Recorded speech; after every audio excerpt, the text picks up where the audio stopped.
Behavior is similar to the infected William Bishop. Must be the same strain.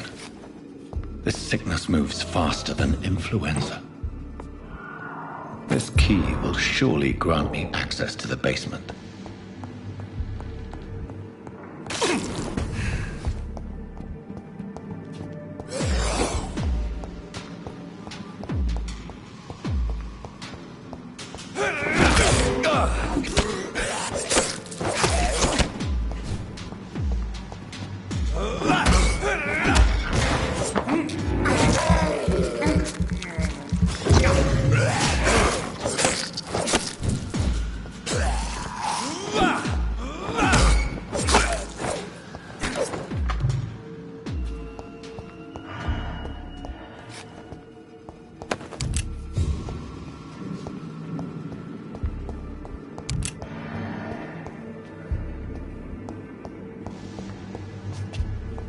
It's locked.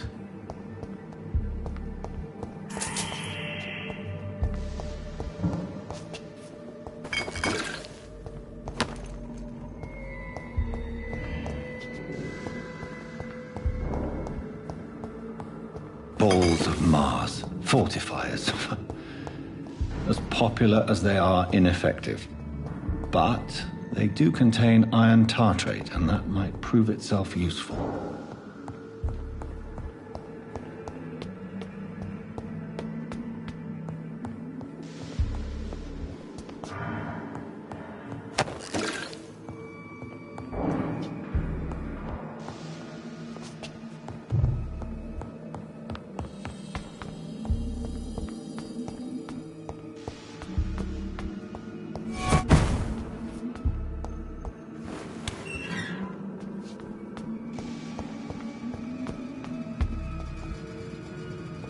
These scowls feed from corpses in the husks of animals. They're not after blood.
Mr. Connor's injuries don't match the report.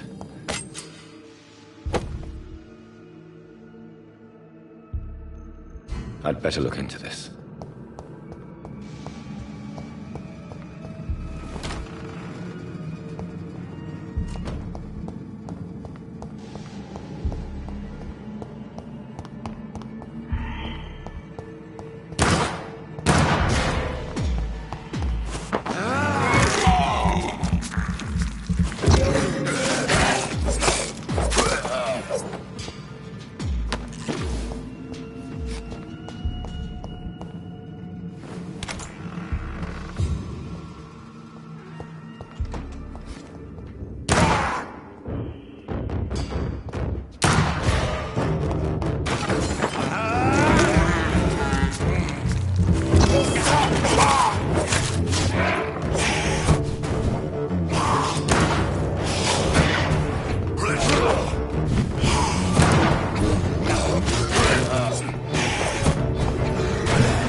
It's locked. It's locked, all right.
Skulls can be so ferocious.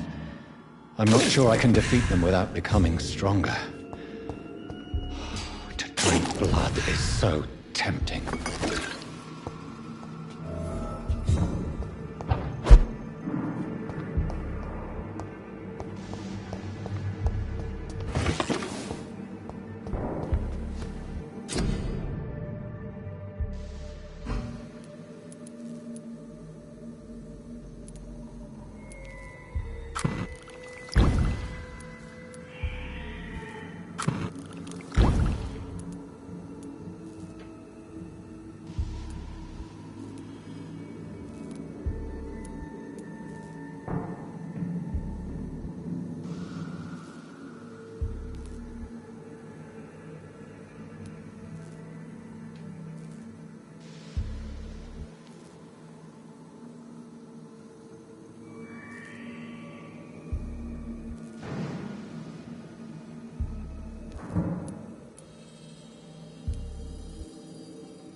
Good evening.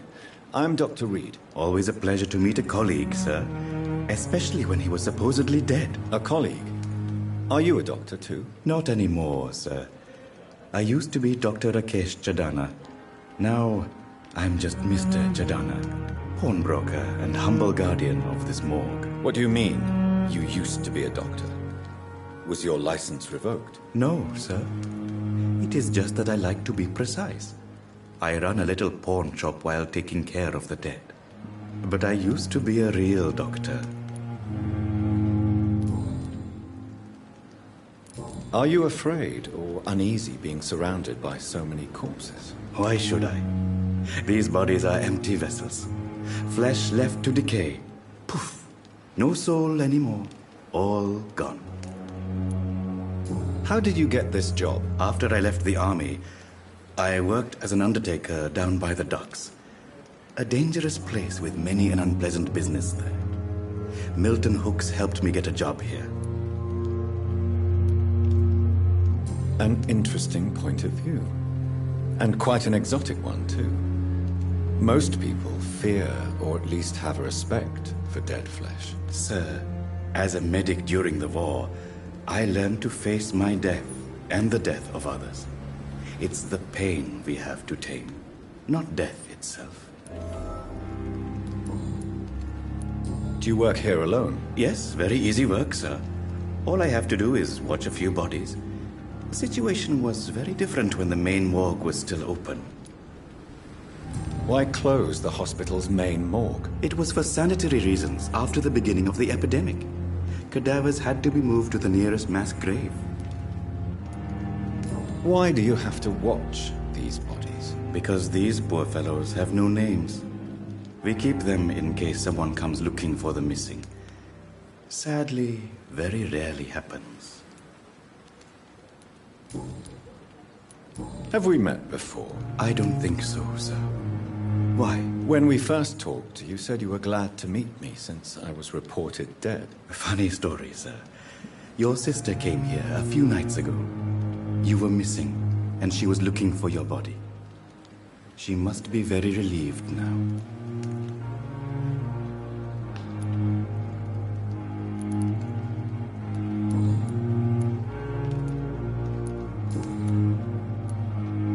A pawnbroker? I expect you get all types of people here. Yes, sir. All kind of people. For I sell all kind of goods. Who comes here to trade with you? It's very unhygienic, even unsafe. Diseases can spread. For the customers, for the hospital. I'm very cautious, sir. I've been a doctor, remember? And all my clients are good people. In fact, I think I only know good people. What kind of goods? With the quarantine, it's not always easy to buy things. So I trade, I exchange. Some people sell, some others buy. I like to help.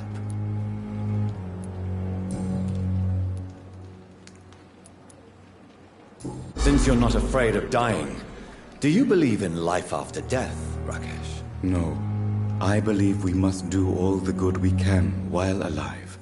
For our time is short, and the obstacles are endless. Do you think you would enjoy immortality as a concept? I don't think so. Don't mistake me. I love life, and I'd like to live a long life. But everything has to decay, sir. Even goodwill.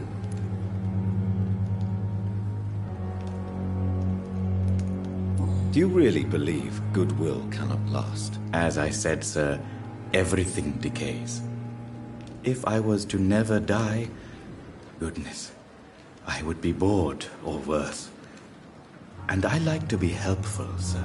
Quite depressing, wouldn't you say? Yes, but the good news is, we'll all die before losing our humanity, sir.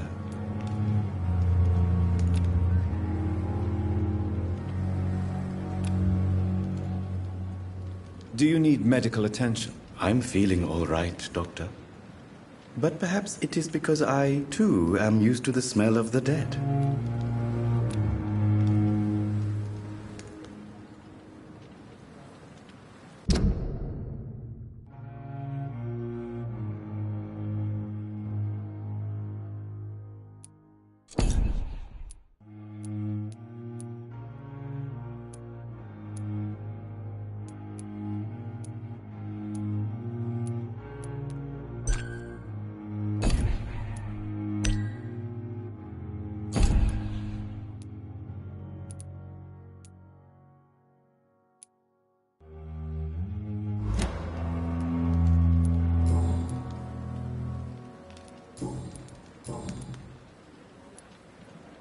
Since you're not afraid of dying, do you believe in life after death, Rakesh? No.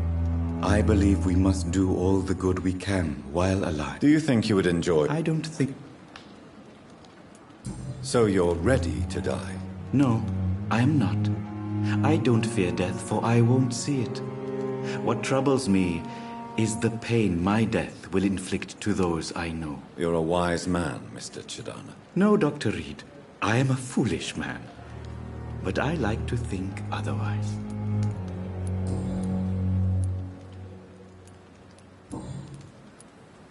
Please show me what you have to sell. Of course. It's just trinkets and curios, really.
To calm the children, Ellie. As for me, oh,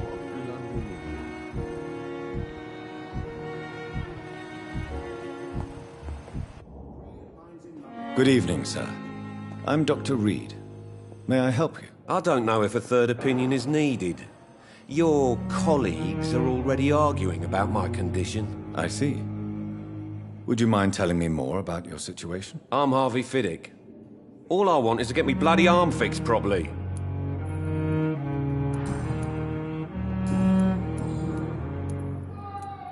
Tell me about the doctors who are arguing about your case. Strickland and Aykroyd.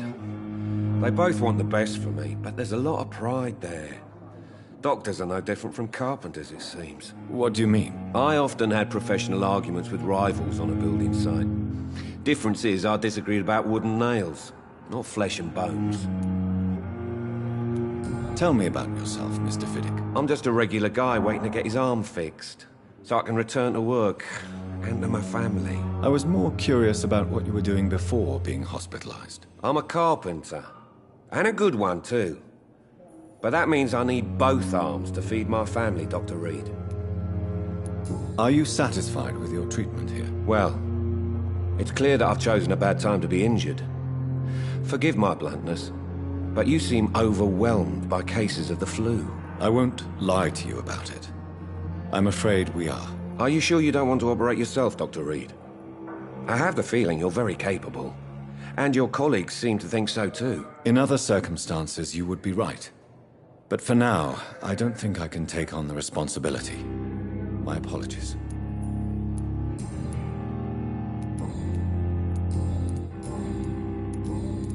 Goodbye for now, Mr. Fiddick. I'll see you later. I will not let you down, my boy. This hospital seems to be... Good evening, sir. I'm Dr. Reed. I believe we're going to be colleagues. Reed? Yes, I've been informed about your arrival. I'm Waverly Aykroyd. welcome aboard, I suppose. Does my arrival inconvenience you in some way, Dr. Ackroyd? Let us just say that I don't particularly share Dr. Swansea's enthusiasm for hiring you. What we need here are reliable professionals, not overrated dabblers.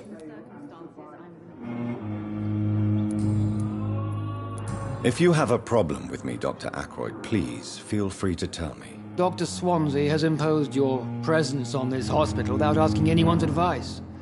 The benefit of his position. But I don't agree with it. I know we've never met before, but I believe this hospital could use all the help it can get. You will agree with that, I'm sure. Oh, but I have heard about you, Dr. Reed. Of course, you can't say the same about me, since I have not wasted my time courting the press.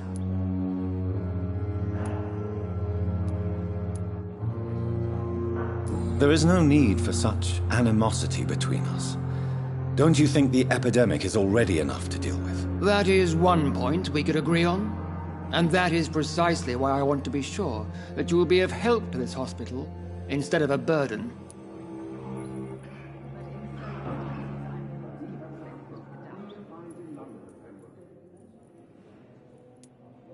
Since your tenure in this hospital is longer than mine, perhaps you can tell me more about this place. Let's just say I'm tired of the carelessness around me. I have always respected the skills of Dr. Swansea, but over time his enthusiasm has become displaced. Carelessness? Exactly what are you talking about? We're here to save lives. The people who trust us are not volunteering for experimentation. They're here to be healed. I don't intend to run any radical experiments, Doctor. Even if I, as any good practitioner should, express an interest in pushing the boundaries of medical research. Modern medical methods were created through audacity and ego. But there are rules in our line of work, and they're here to protect our patients.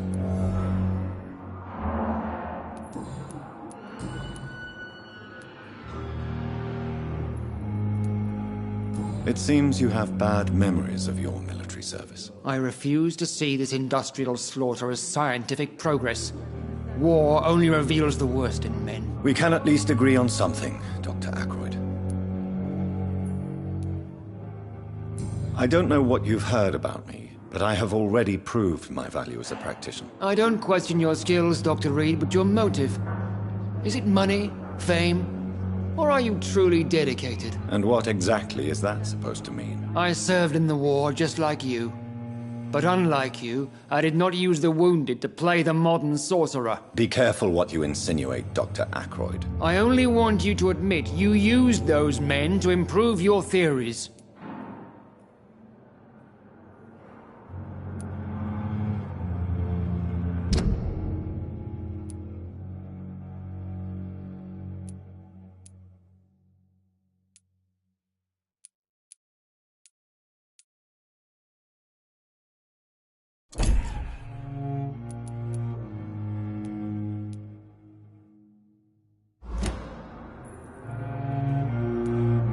This is ridiculous.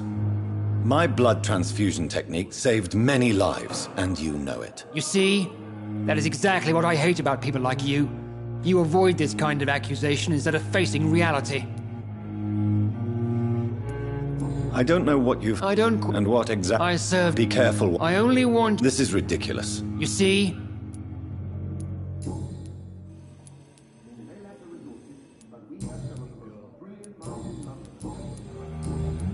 Thank you for your time. We'll talk later.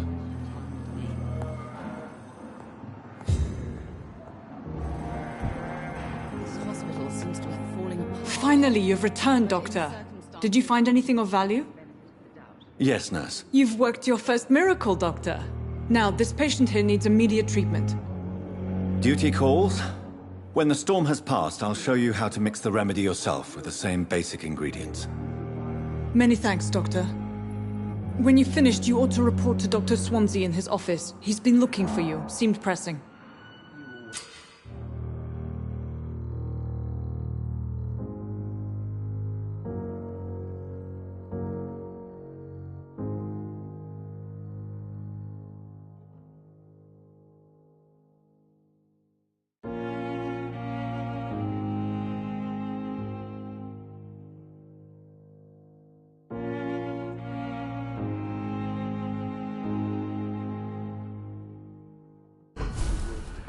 I'm alright. Waste your time with me.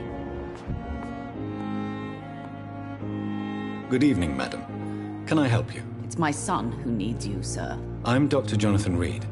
How can I help your son? I'm Beatrice Goswick, mother of Mortimer Goswick. Could you check on him, please, Dr. Reed? I've heard much of your talents as a physician. What can you tell me about yourself, Mrs. Goswick? Not much to say. Just take care of my Mortimer and I'll cover all the expenses. That's all that matters. May I ask if you have an occupation, Mrs. Goswick? I'm a teacher by profession. I teach young women who are more ambitious about their futures than their families. What do you think of your reception here? Any complaints? I have had the uttermost reservations about this hospital since we arrived. But we had no other choice, considering the state of emergency. Is there something in particular that's bothering you? Some of the staff were not especially welcoming. I suspect they're not accustomed to dealing with patients of such social standing.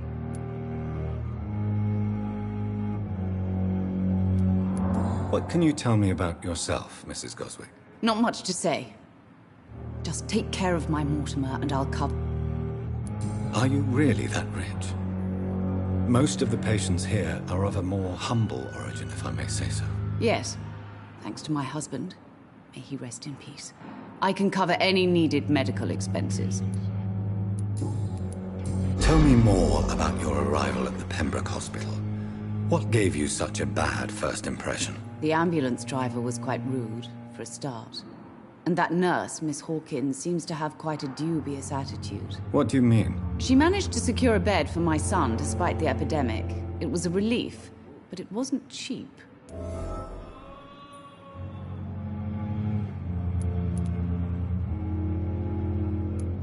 She charged you for a bed? Yes, and I paid without question, considering the urgency of the situation. I share your concern, Mrs. Goswick. Be sure that I'll talk to the people involved. I don't expect compensation, Dr. Reed. But I'm aware such behavior would not be tolerated in other hospitals.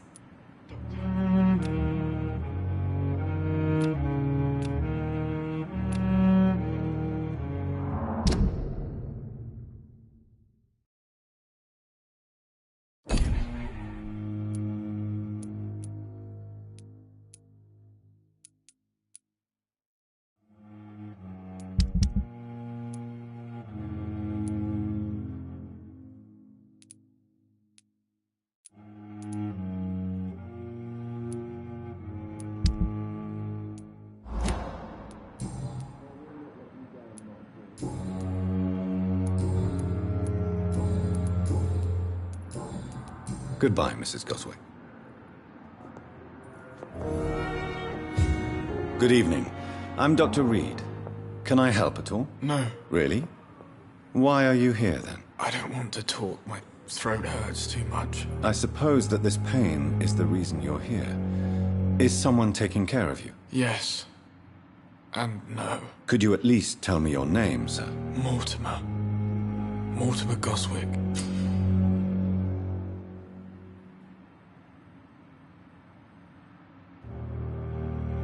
Do you need any help?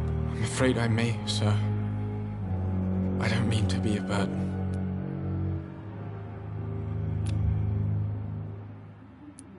You are not a burden, sir. Healing you is my responsibility. And you have my gratitude for that.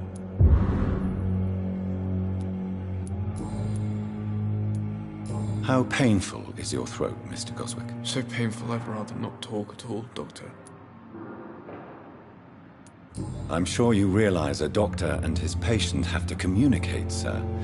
Would it help if I gave you some paper and a pen? Not really. I see. Then maybe it's not just your throat that hurts, Mr. Goswick. Perhaps your sore throat is just the consequence of something more hurtful. Yes, maybe. But I don't want to talk or even write about it now.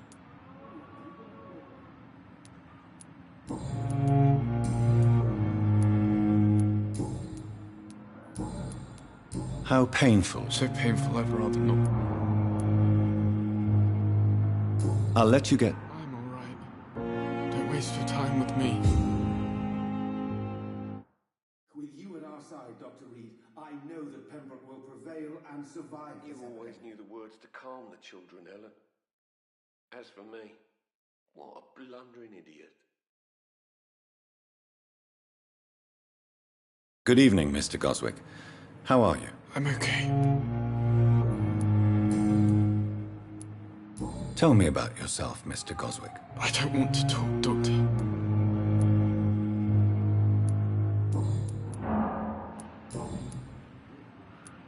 Why did your mother have you hospitalized here? She seems convinced this is a bad hospital. My mother just wants the best for me. She won't rest while I'm here. She'd go all the way to hell and back to help me. Is your mother bothering you? As your doctor, I can ask her to leave you alone if you would prefer. That's tempting, Doctor. But you have no idea what my mother is capable of. She would tie herself to my bed if you asked her to leave. Do you need any help? Thank you, Dr. Reed, but you've done enough already. The rest is up to me now.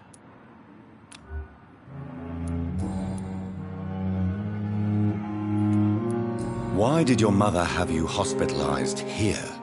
She seems convinced this is a bad hospital. My mother just wants the best for me. She won't rest while I'm here. She'd go all the way to hell and back to help me. Pembroke Hospital may look unorthodox, but rest assured you're in good hands here. It's not me you have to convince, Dr. Reed. It's my mother. How painful is your throat, Mr. Goswick? So painful I'd rather not talk at all, Doctor. I'll let you get some rest, then. Good evening, sir. Good evening, Mr. Goswick. I'm okay. I have to... I'm all right. Don't waste your time with me. Good evening, Doctor.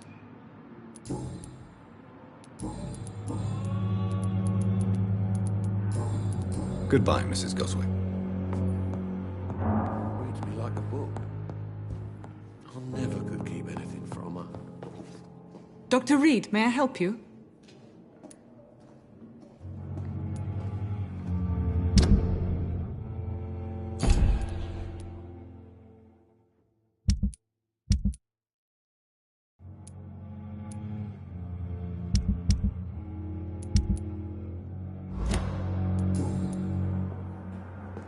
Well, Dr. Swansea certainly has confidence in your abilities. Are you in charge of the nursing staff? Not in an official capacity, but the Pembroke doesn't always work above board, so to speak. What about medical protocols?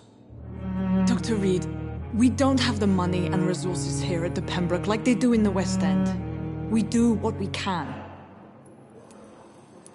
How is the duty roster organized? Everybody works until they can't. If there's time, they'll eat a meal and shed a silent tear. For how long have you been working here, Nurse Crane? I first volunteered at the Pembroke in 1911, a few months after Dr. Swansea was appointed. And before you arrived here? If you must know, this was my first job.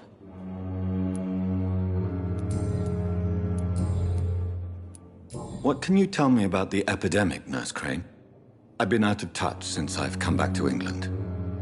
Everyday folk don't know how bad it is. The papers certainly won't tell them. Not as long as the war is raging on, anyway. News on the front stated that the Spanish flu was under control, at least in Britain. It seemed to be for a while, but that was only last summer. It returned with a vengeance just over a month ago. What can you tell me about our patients here at Pembroke? This hospital was founded to help the East End poor and needy. But since the war and the quarantine, we've had all manner of folk. Can you be more specific? Well, veterans, the elderly, dock workers. We even have a few mental patients. If there's space, we take them. I'll see you later.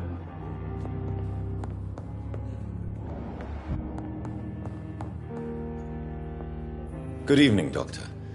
I believe we're going to be working together. Dr. Reed, Dr. Swansea informed us of your arrival, but I could not dare to believe we'd have such good fortune. Such an honor, sir. Thank you. And you are? I am Thoreau Strickland, Dr. Thoreau Strickland. I'm a great admirer of your work, Dr. Reed.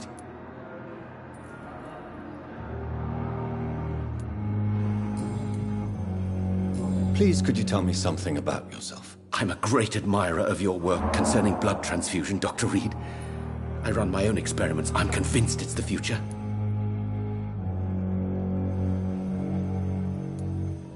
I based my technique on my mentor's research. He helped me perfect my method. What is yours? I'd rather not talk about it. For now, it's just theories and first approach.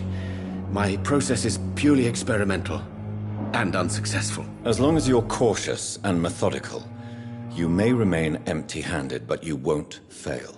You're not the first one to warn me, but I am convinced knowledge is the main weapon against the ravages of this epidemic.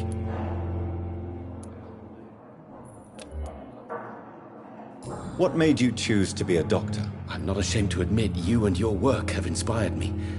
I am honored to have the opportunity to work by your side.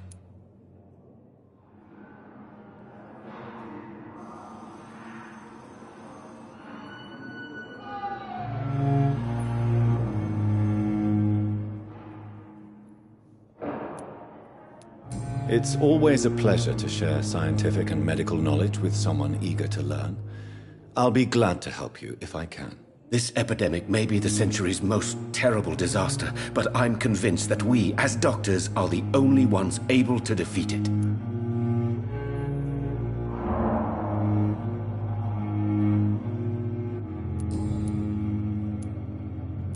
What can you tell me about the Pembroke? Well, it has always been an honor to work with Dr. Swansea. But with your arrival, I can't think of a better opportunity to learn about blood transfusion.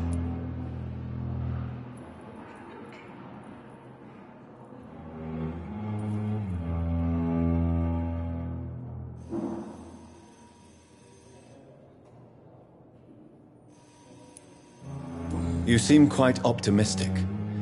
It's a rare and precious attitude in these difficult times. I'm convinced that this epidemic is a test of endurance and dedication for us men of science. Questions remain about our capacity to resolve the situation. True. Last summer, during the first wave of the epidemic, I used to joke with Milton about the extra work. We're not smiling now.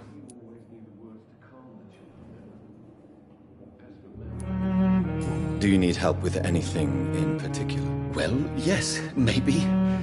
I'm waiting for a batch of products I ordered for my personal research, yet my supplier seems to have vanished. Do you want me to play the errand boy for you? Oh no, Dr. Reed. But if you went personally to his shop, what with your reputation and all, he wouldn't dare to refuse the products I need. I see. Well, give me the address, for I may pass by if I have time.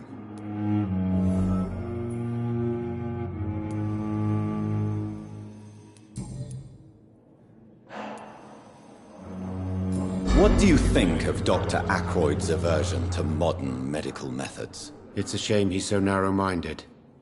Dr. Swansea taught me that science is about exploring uncharted territory. I'm convinced that's true. With the influenza and all that's going on, you should put your differences aside, don't you think? Why is it so difficult to work together? I believe that if Dr. Ackroyd had been the one to discover the transfusion process, he would be the first to recommend its use. So you believe it's just a question of jealousy and pride? Dr. Ackroyd is as proud as he is blinded by his obsolete concept of medical science.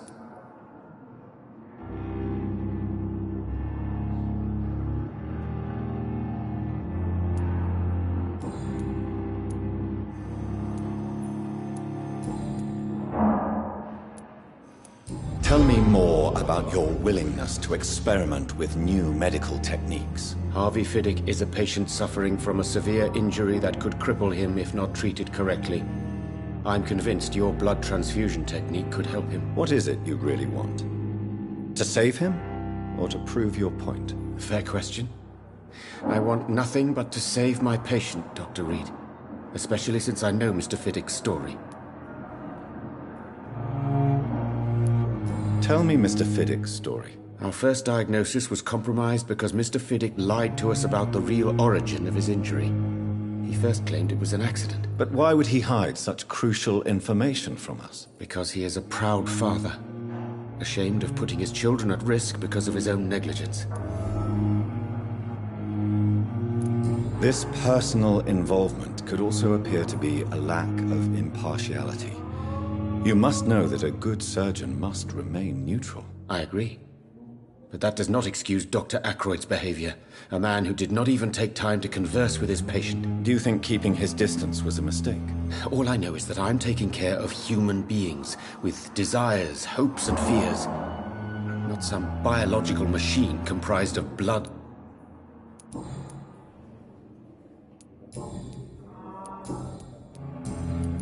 Goodbye, Dr. Strickland.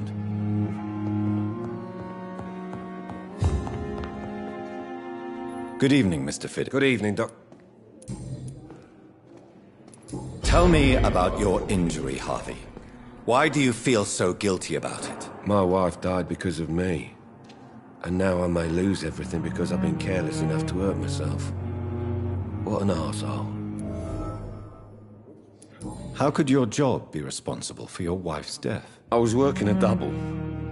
She went out to bring me a hot meal and got caught in a German bomb raid. You can't hold yourself responsible for your injury, Mr. Fiddick. Unless you tried to hurt yourself. Of course I didn't hurt myself. But I can't work until my arm is fixed. My children need to eat, Doctor.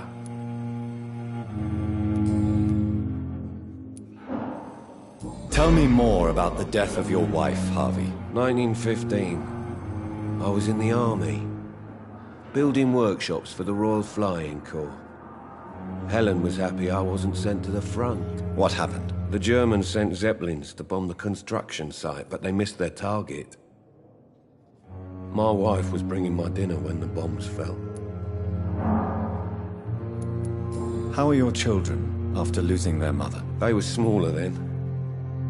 The only good thing about this is my Helen didn't bring them with her that night. I'm sorry for your loss. So many died during the bombings.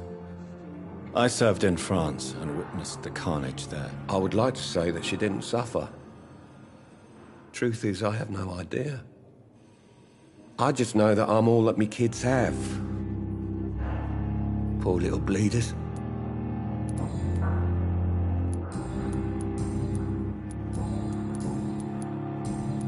Goodbye for now, Mr. Fiddick. I'll see you later. You always knew the words to calm the children, Helen. Good evening, Dr. Strickland. And good evening to you, Dr. Reed. Can I... Goodbye, Dr. Strickland.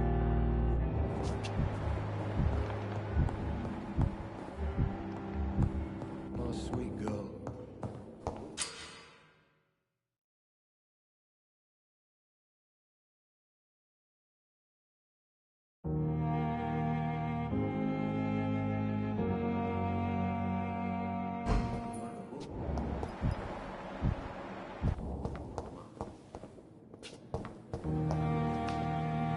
I'm quite busy right...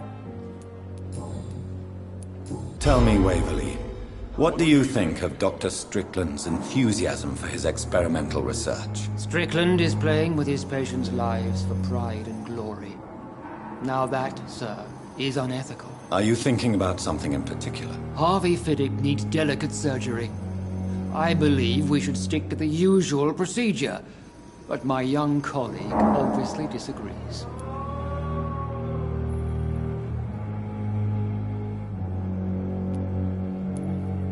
Why do you wish to lead this surgery? I strongly believe that Mr. Fiddick should not be butchered to test an unproven procedure.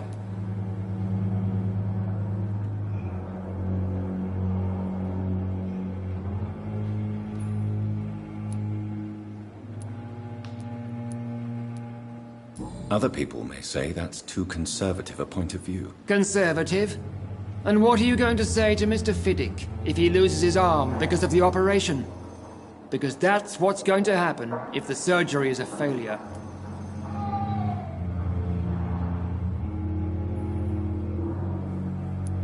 What other people... And are you not afraid that your rivalry with Strickland may be blinding you? Rivalry? I guess you could call it that. But I will never be childish enough to let my personal... If you have a... Doctor's... I know. There is no... That is...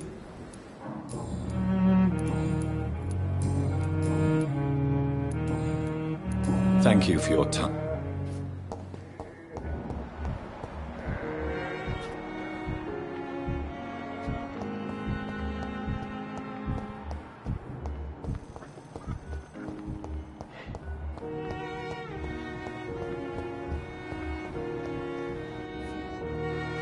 Good evening, nurse. Good evening, Doctor. I don't think we've been introduced yet. My name is Pippa Hawkins. And I'm Dr. Jonathan Reed. Doctor... Well, it's a euphemism that your help will be... How long have you been a nurse? Well, long enough to see that the epidemic is winning. You're right. When dealing with such a terrible disease, one must remain humble. But that doesn't mean we shouldn't try our best. Sorry, Doctor. I don't want to sound bitter.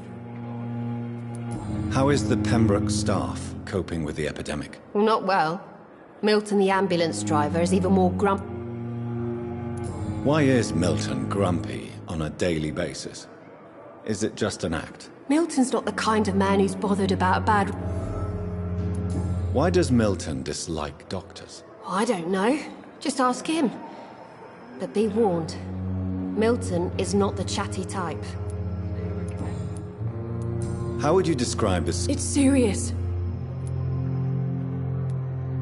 Nurse Hawkins, the Spanish flu won't last forever. Even the Black Plague didn't kill everyone. I wish I could believe you. You must get a... Sorry. I'm exhausted.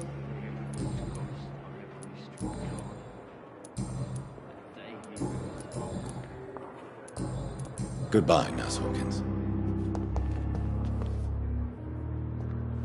Good evening, sir. Can I help you? Unless you're here to fix my face. I'm Dr. Reed. I've recently taken the... You guessed right, Doctor. German shell took my pretty little mug right off. But they still... Soldier, do you... I'm fine. Just...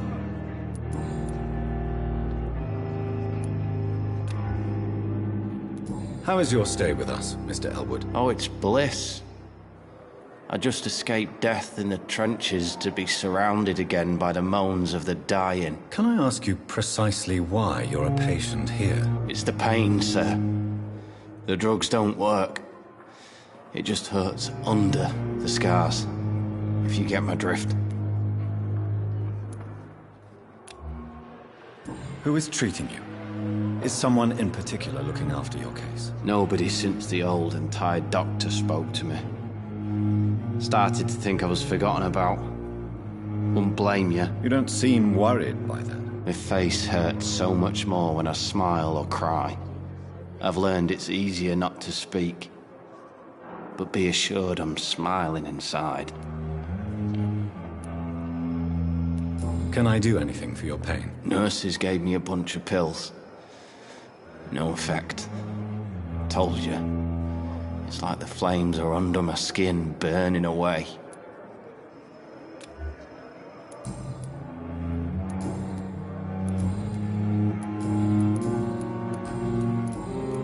Where were you stationed, sir? Did you serve for long? I really don't want to talk about all this shit. No offense. I was pushing too much. I served in France myself. I just wanted to know what happened to you. You were an officer, weren't you? Then I doubt we fought the same war, sir. No offense. Goodbye for now, Mr. Damn disgust on every street corner.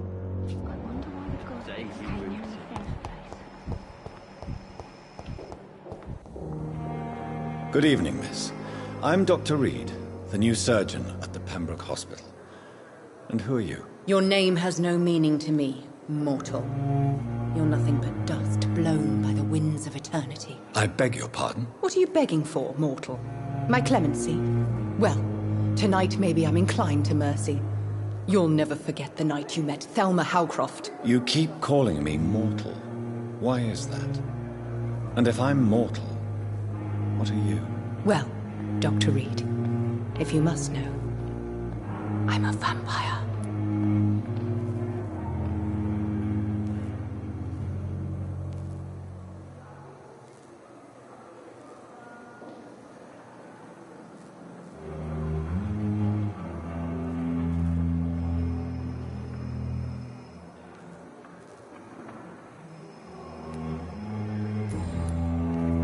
Who are you really, Miss Howcroft?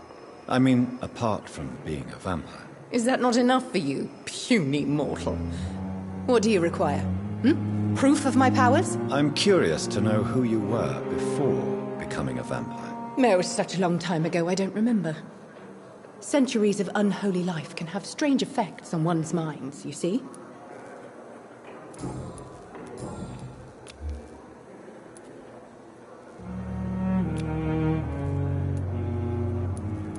And why do you believe you're a vampire? I don't need to believe anything. It is what I am. It is what I feel within this hollow shell of flesh. Please, describe to me how you feel. What is it like to be a vampire? I can hear my body crumble from the inside as my flesh cracks and fades. I sense the last pulse of postulant blood within my drying veins. I need new blood. I see. Have you ever heard of Cotard's syndrome, Miss Howcroft? Never. It's a mental illness discovered by a French neurologist named Jules Cotard. The affected patients are delusional. They believe that they are putrefying, that they are dead, a ghost or a ghoul. Or in your case, a vampire. Delusional, you say? Oh, sad and petty mortal. You can't even begin to understand the concept of immortality. And you think it is I who am delusional. I'm assuming you must be a patient here. Am I right, Miss Howcroft? It's only a cover. To hide from my enemies. I can leave whenever I want. As a woman, a spirit, fog, or bat. Who are these enemies you mentioned? Can you describe them? I cannot say for sure. But I sense their eyes on me from nearby. I feel them watching me every time I visit the garden near the morgue. Do you require my services, Miss Howcroft? I have no need for your medicine, Dr. Reed. Blood is the only drug I need.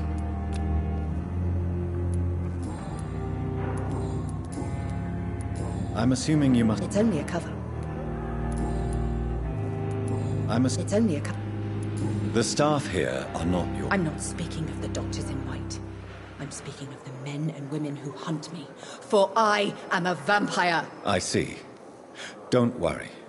These people will not find... Thank you, mortal. But do not interfere with them, for you...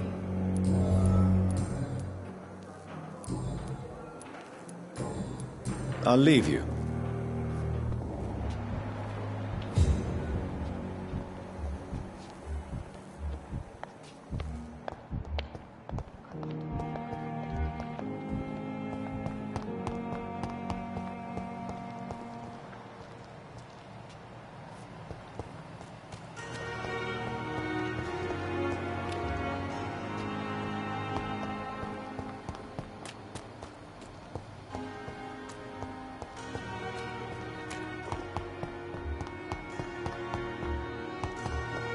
It's locked.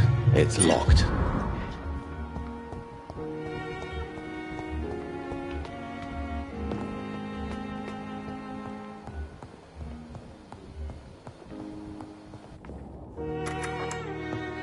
Please, Jonathan, come in. Fascinating, is it not? In the last decade, so many mysteries have been brought to light with our microscopes. The human body, biology's penultimate frontier. The more we explore its boundaries, the less we're able to trace a clear line between life and death. You, my friend, have a foot in both countries. The view must be vertiginous. It's at least as vertiginous as chatting about vampires with you, I would say. This must be all so new to you. This area of town, the hospital, a brand new life. How stimulating it must be. I wish I could share your enthusiasm, Dr. Swansea, but my condition defies scientific categorization. Undead? Unalive? Immortality defies logic. I cannot express my thrill at this serendipitous turn of events. The world's most eminent specialist in blood transfusions, a vampire. One might say a gift from heaven. There is an absurd poetry to my situation. Physician, heal thyself. Forgive me. I've been an admirer of your work for a long time, and now you are so much more than a brilliant physician. And please, call me Edgar. I'm not some doe-eyed student, Edgar. I understand we both have something to gain from this relationship. Very well. I have a task for you, Jonathan. Something that will require all your newfound skills. Please, go on. The Pembroke only survives through the generosity of our benefactors. Unfortunately, our main donor has found herself in a bit of a bind. Now, if you could help her out... A spokesman or politician is what you need. That's not my calling. And until I come to understand what has happened to me, I require discretion. Discretion is in order, Jonathan. Lady Ashbury has recently received rather indelicate correspondence that, if revealed, would jeopardize her position. And you would like me to eradicate this threat? By the stole, of course not. I would just like you to pay her a visit. Her ladyship is certainly near the tents outside, tending the sick. You can't miss her. Look for someone impossibly delicate. Accepted. I'll see what kind of trouble Lady Ashbury is in.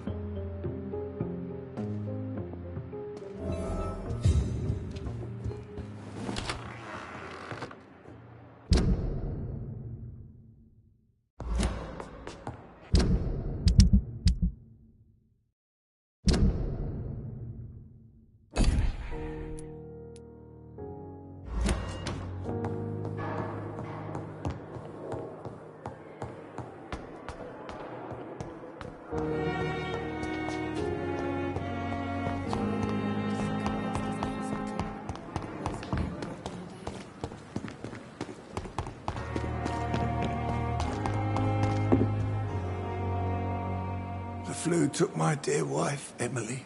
I take comfort knowing we'll soon be together again. Mr. Rainfield, that's no way to talk. You're in good hands here, and we'll be up again soon enough.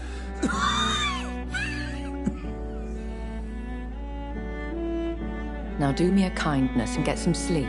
I'll be back round later. Your words are kind, the blessings of an angel. You're the sweet, sweet Lady of Mercy.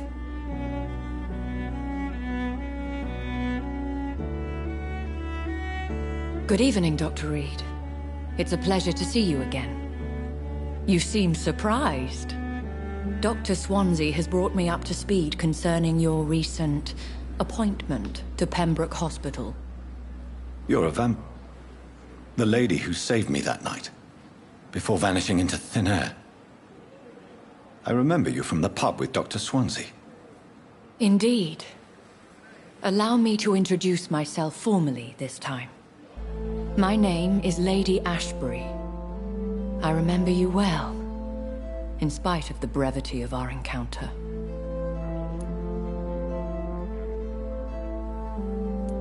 So it seems our Dr. Swansea does indeed have a fascination for creatures of our constitution. Dr. Swansea is a remarkable man. Dedicated, one might say, obstinate? He spent years compiling our bestiary. I hope you're more disposed to answer my questions now. You must have countless questions, but our rather urgent matter first. Swansea has explained. My cover, if you prefer, has been compromised.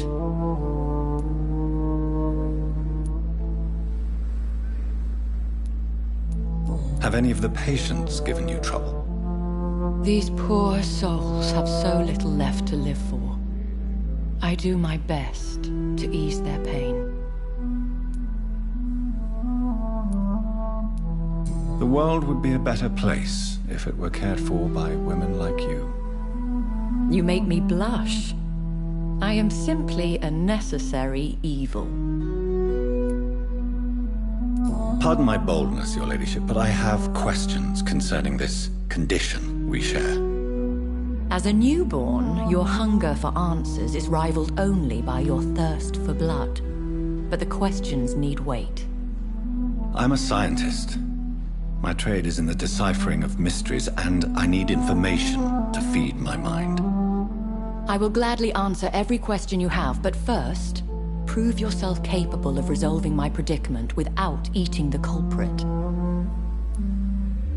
Dr. Swansea has commissioned me to be your agent in this matter. You could start by explaining what's amiss. These past insufferable weeks, I've been the victim of extortion. I've made a first payment, but the blackmailer grows greedy. I must refuse his most recent demands. Who would be so foolish as to threaten you? A kindred spirit.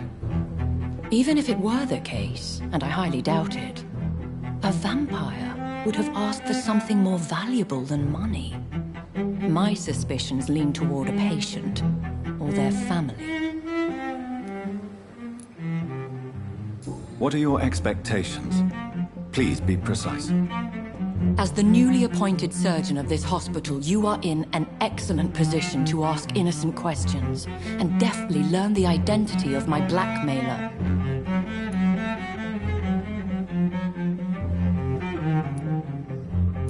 Please continue. Every detail is essential. I'm your man. My embarrassment in this matter is eclipsed only by my shame at having put the hospital at risk. The threat from our anonymous scoundrel is clear. A list of dates. My visits coinciding with the dates of suspicious patient deaths due to massive blood loss. Is it true? Now aren't you the blunt one?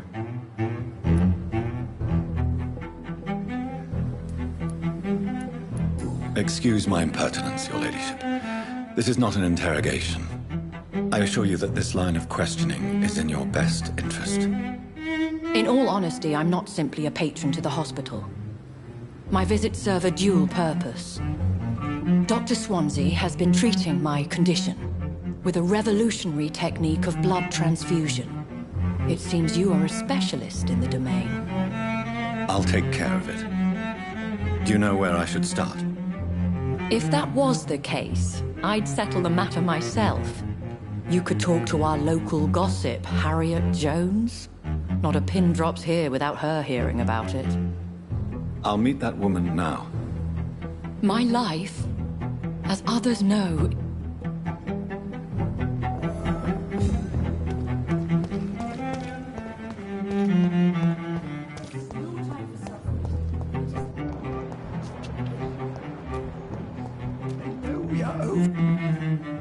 Good evening, sir. So it is true. Do we know each other? Actually, yes. Dr. Tippett, yes, I remember. He was also very... Have you heard of any underhand dealings going on in the... I have no time for such trivia. What is the Pembroke Hospital? This hospital is not exact... It's not exactly the best situation in London, either. Don't be misled by appearances, Dr. Reed. What can you tell me about the staff in the hospital? Some are really good, and others are not. Any opinion? I don't always agree with Dr. Swansea's response. Ah, yes, the burden of command. I was fed up with this concept. Don't get me wrong. Swansea's a good administrator. I just... Tell me more about cherished people, then. Nurse Brannigan is a pearl. She is the most helpful and dedicated nurse I've ever worked with. A clever and cheerful woman. You really seem to admire her skills. I'll go even further.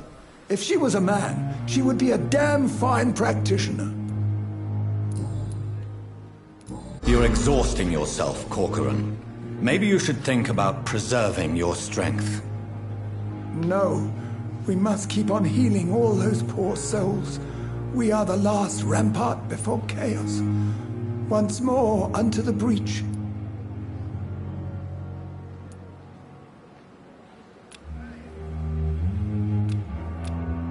Do you need any medical assistance yourself, Doctor?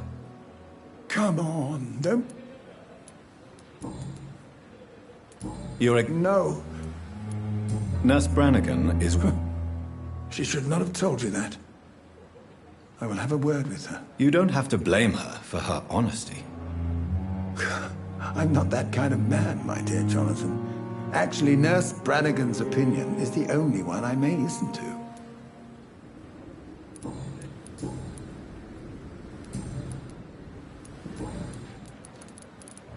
You're Nurse Brannigan. You don't...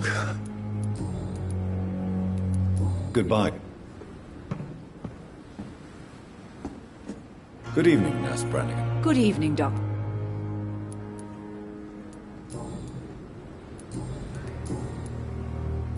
Why does Dr. Tippett's claim you're the main reason he keeps working, despite his fatigue? If it wasn't for him, I probably would have left the Pembroke years ago.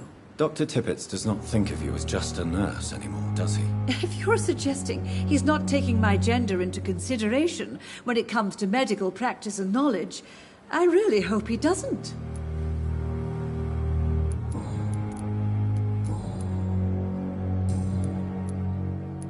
Have you heard rumors of anything... No, Doctor. Never. Have you heard rumors of anything under... No, Doctor.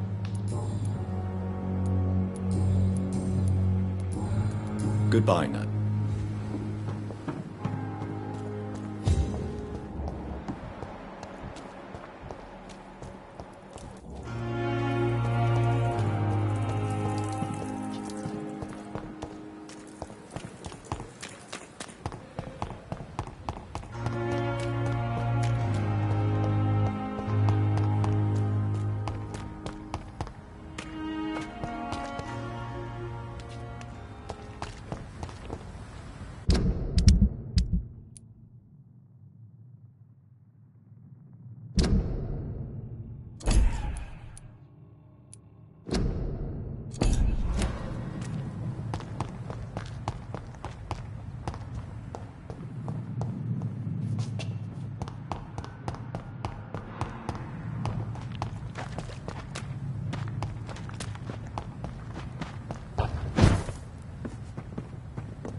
Thelma Howcroft said she was being watched by vampire hunters. Where are they hiding? I should investigate.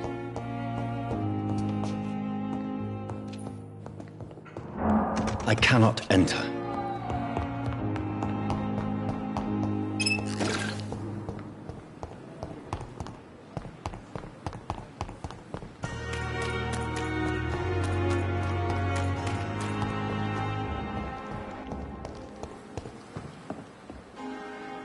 Is our little mystery close? I think of no... My situation...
He's not!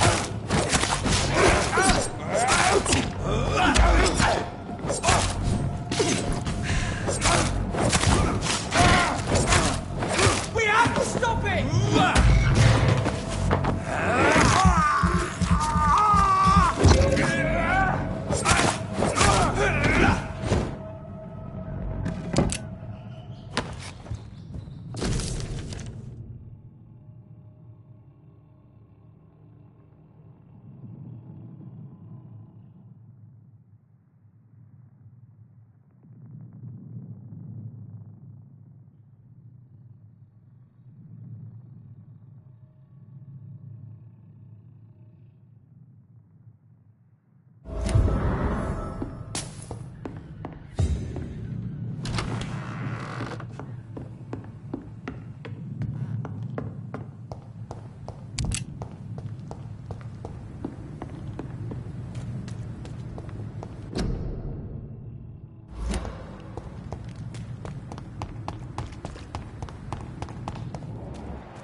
Good evening, Mr. Fiddick. Have you heard talk of any blackmail? No. Goodbye for now, Mr. You always knew the words to calm the children, Helen. As for me... It's locked. Good evening, Mr. Goswick. How are you? I'm okay. Have you heard rumor? No. I have...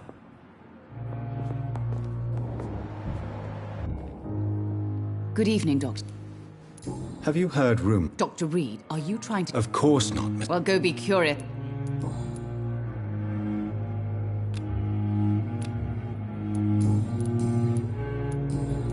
Goodbye, Miss... I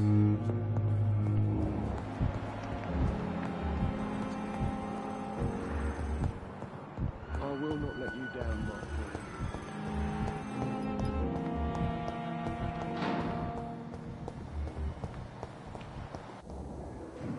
Good evening, Miss Howcroft. How are you tonight? I need blood, Doctor. Warm. Rip. Have you heard of any blackmailing going on within these walls?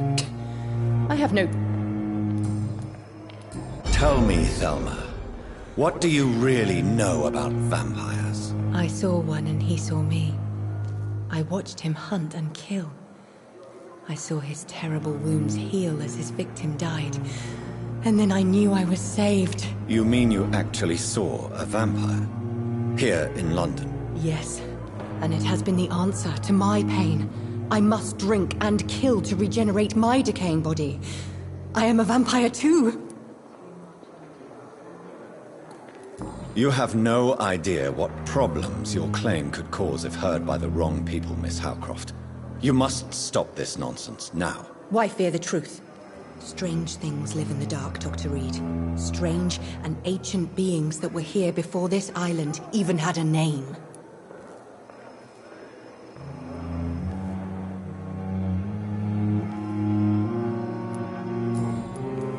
I'll leave.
Good evening, Milton. Good evening, Doctor. Still trying to save lives?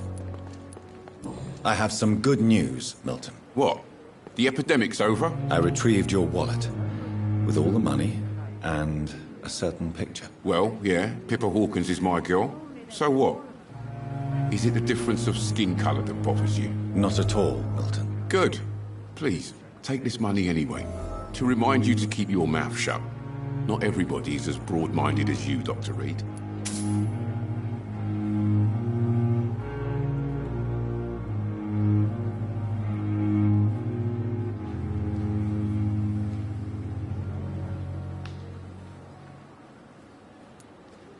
Have you heard of... There are a lot of secrets round here.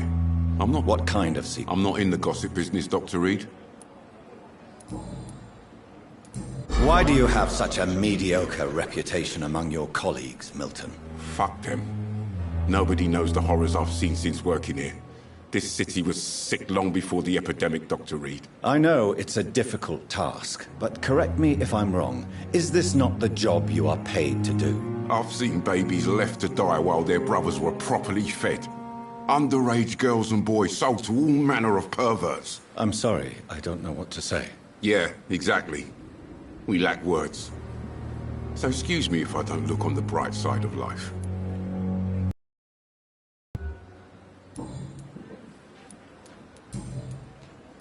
What's going on between you and Nurse Hawkins? Pippa's tired. Tired of all this shit.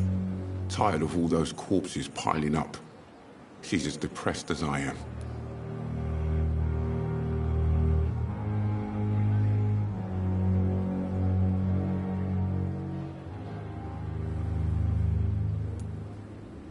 During the war, I witnessed a few couples just like you come together in difficult circumstances. It can be very damaging. Maybe you're right. But we support each other, and that's all that matters. You do realize you could both get fired. Hospital staff are not meant to have intimate relationships with one another. Come on, Dr. Reed. Do you know how many rules are broken in this hospital every day just to keep it running? There's nothing wrong with what we're doing.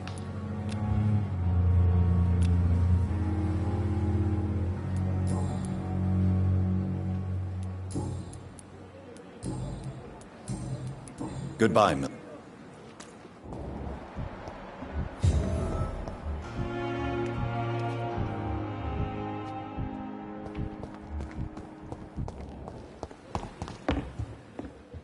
Another night of the glorious potato.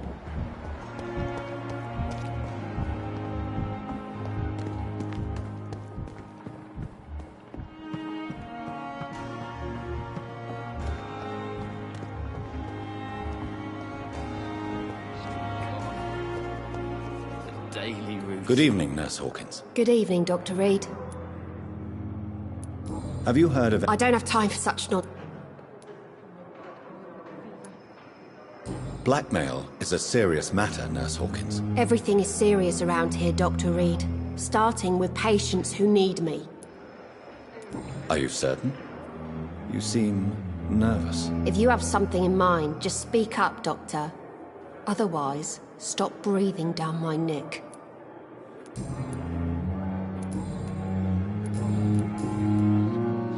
Pippa, I know you're very close to Milton Hooks. Yes, Milton Hooks is my man. If you want to report me for that, just feel free, Doctor. I have no intention of reporting you, Nurse Hawkins. But are you aware of the risks? The rules say I won't be allowed to work as a nurse anymore. But here at the Pembroke, we break rules all the time. Is he worth the risk? Hey, I'm no perfect woman, and Milton is not the finest bloke. But we do our best to get by. That's all any of us can hope for nowadays.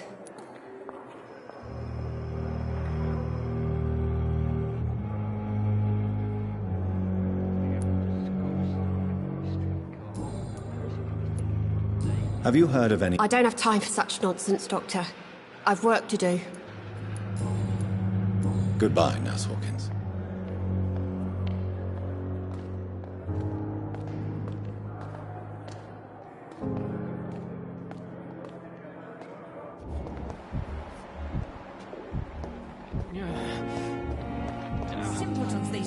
Good evening, Mr. Hampton.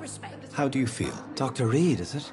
Oh, sir, I must apologize for my behavior. What do you mean? I was not myself in the factory. You remained perfectly... Thank you, Doctor. What is the general situation in the East End docks? The situation has always been tough, with a lot of tensions between the gangs and the Dockers' trade union. The Wet Boot boys are very nervous since they lost their leader. Who leads the gang now? Since Clay Cox went missing, it's his wife Edwina who runs the show, with the assistance of her minion, Booth Digby. Has the gang been threatening you? Ah, no. I've had this nickname for so long, you know, the sad saint of the East End. No one dares to bug a saint, not even criminals.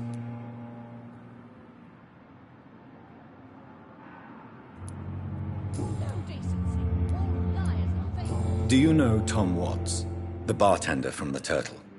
I met him before I found you in the canning factory. Tom? Yes, of course. Always the helping hand, good old Tom. Without men like him, corruption and despair would have wiped out the East End long ago. People are still in despair. How could it be otherwise? The authorities have left us all to rot in this contagious nightmare. No drugs, no advice, nothing. It's a damn shame.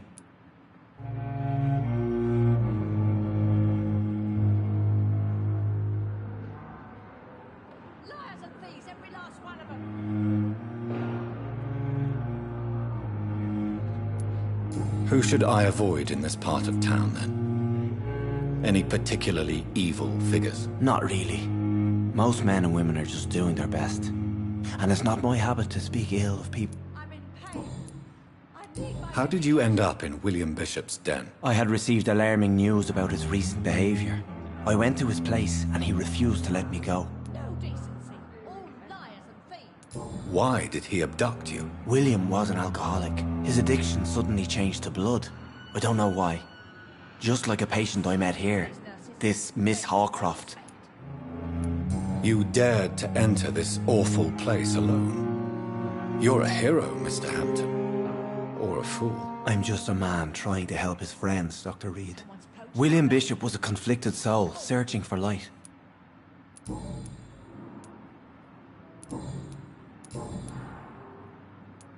How do you feel, Mr. Hampton? Medically speaking, I mean. I feel exhausted.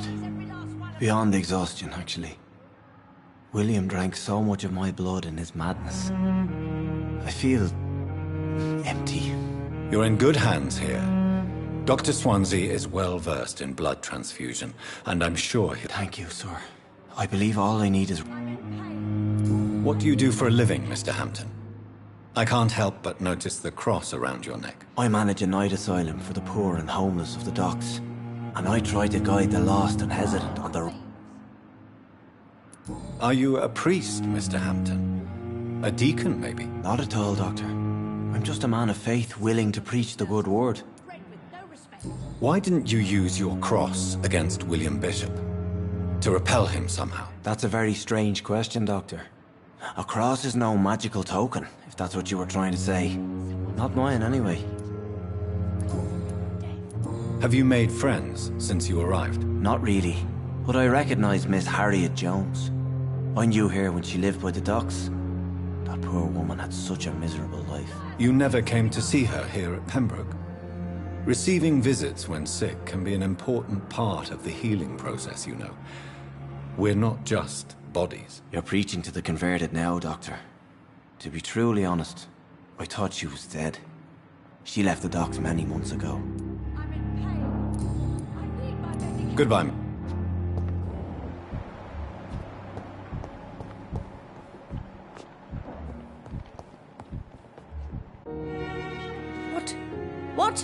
What is this?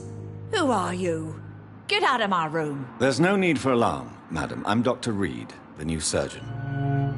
Preposterous. Dr. Reed, you say? I don't want some bumbling intern. Where's Dr. Swansea? Dr. Swansea is quite busy, and I need you to help me get acclimated. I have many questions. How brave. Threatening an old defenseless woman. You know how long I've been a patient here. You've picked the wrong fight. I'm Harriet Jones. Harriet Jones? Indeed. I've been meaning to have a chat with you. You know what goes on here better than any other patient, I gather. Oh, better than any patient, nurse or doctor. I've seen so many vile undertakings. I heard there have been some despicable goings-on. Was there a case of blackmail? Blackmail? Wait. You're investigating something. This isn't a social call. One of those incompetent cunts slit a poor sod's vein. If I didn't know better, Miss Jones, I'd be inclined to say you enjoy this type of idle gossip. God's honest truth, Doctor. It's just the way it is here. Most of these bitches would let you freeze to death before getting you a blanket. You seem to know more about the goings-on here than anyone else. Beware, Miss Jones, in case suspicion should fall on you. That's it. Blame the old and infirm. I see those little bitches' greedy little eyes. Just waiting for me to pop off, they are. I assure you, madam, this is not an investigation into a possible medical error. Debauchery, then? Nurses Crane, Hawkins, Brannigans, whores, all of them. They can't keep their legs shut. I've seen them scratching slutty sores. Really? Well, if you have irrefutable proof, I'll not have the staff behaving in such a manner here. This is your business, Doctor, not mine. But I swear one of the nurses is cavorting with some man on hospital hours. Thank you for your time, Miss Jones. You've given me something to go on. See you on the next round.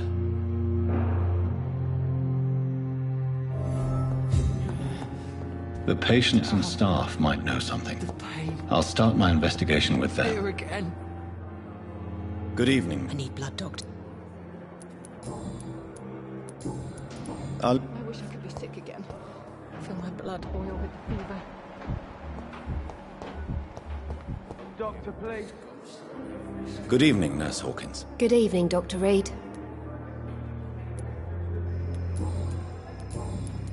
What can you tell me about the strange man visiting one of the nurses during her shift? Let me guess. You spoke with that old shrew, Harriet Jones. Do not pay attention to her, Doctor. She's full of fanciful tales.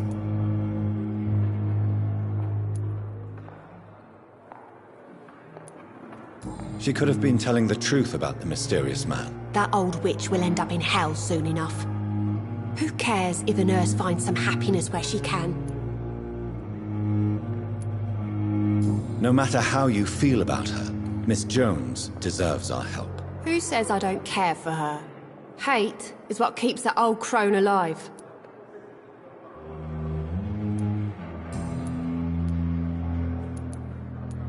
Goodbye, Nurse Hawkins.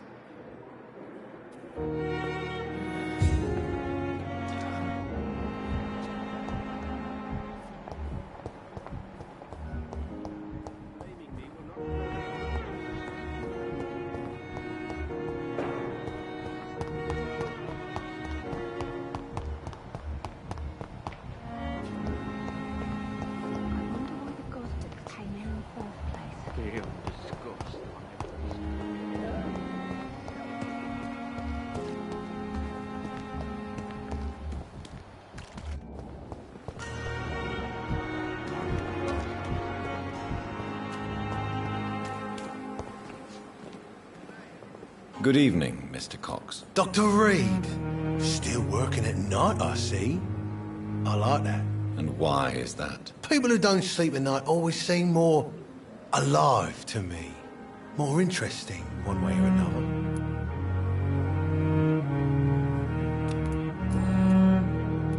Do you ever think about that poor fellow I saw you push in the water? The wound he gave me will make sure I don't forget him. Still fucking hurts. Boss had cut me good. That man was determined to murder you. You almost died. What a surprise. The first time I met him, he nearly shit himself. Fucking coward.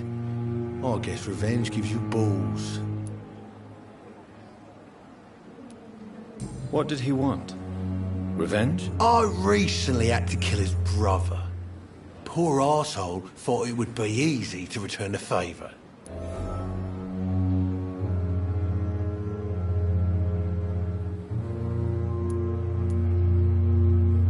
Only the strongest survive, then? Survival at all costs. Is that all you think about? I'm the toughest bastard you'll ever meet, Dr. Reed.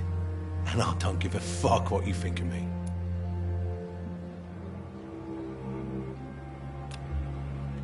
You're lucky to be alive, Mr. Cox. I hope you're starting to take better care of yourself.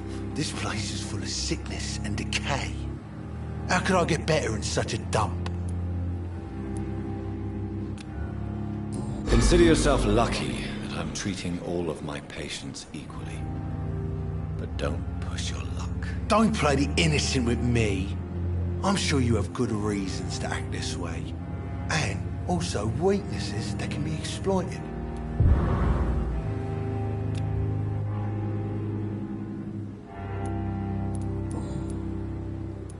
How long do you think you can escape the law, Clay? I know this city like the back of my hand, Doc.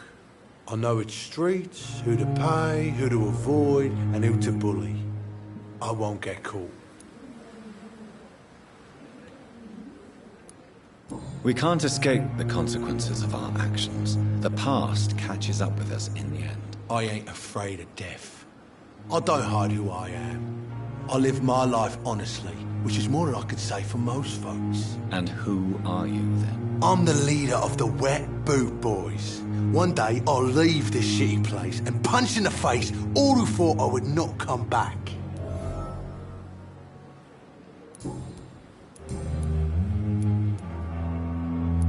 How is your hospitalization going, Mr. Cox? This is a shitty place with shitty staff.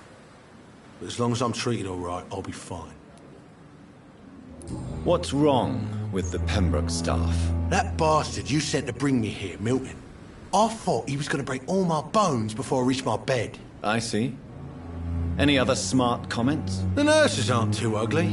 Especially that foxy one, Nurse Crane. Pretty brunette, tough attitude, all like that.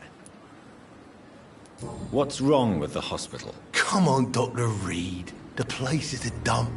Smelly, sad, and dirty. But you're alive thanks to the efforts and dedication of the staff here, aren't you? What are you expecting, a medal? I thought that saving lives was just part of the job. Must be an unsatisfactory profession at this time, I'm sure.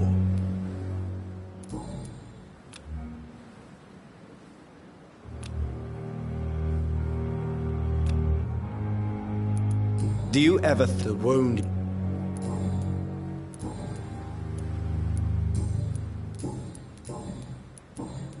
Have you blackmail?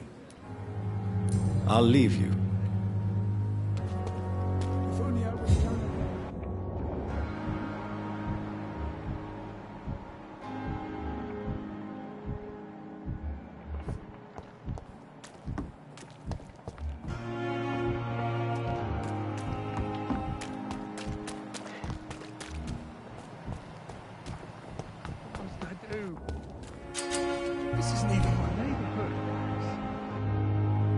Please, sir.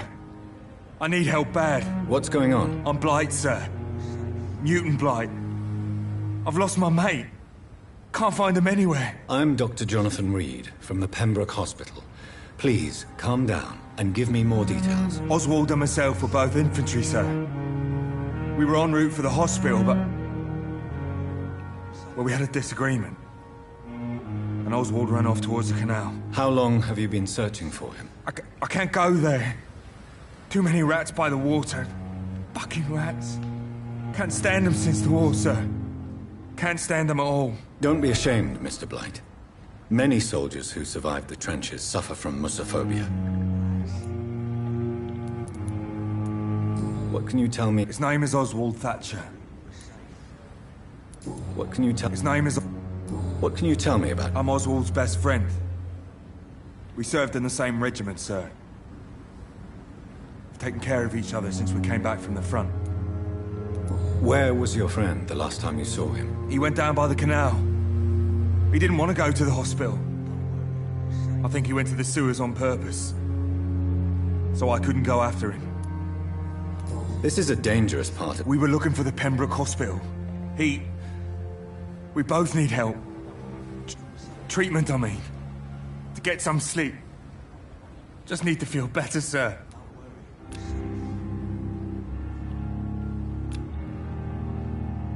I have all the... Thank you, Doc.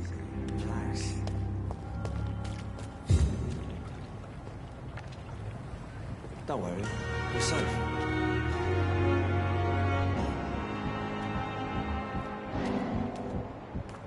Don't worry. You're sure you don't come back with me? Nah, I have to see someone at the hospital. Be careful. You look so bad they may keep you as a patient. Fuck 'em. I don't like hospitals, or doctors. Well then, when you go back to Whitechapel, you may find this useful. What is it? A pass for a free medical exam by the best nurse available. Just read it. I don't read well, but thank you, I guess.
This man has been savagely attacked and dragged to the floor.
Are you injured, sir? Help me get out of here. I need to get out. I'm Dr. Reed, and I'd be glad to help you, but you must calm down first.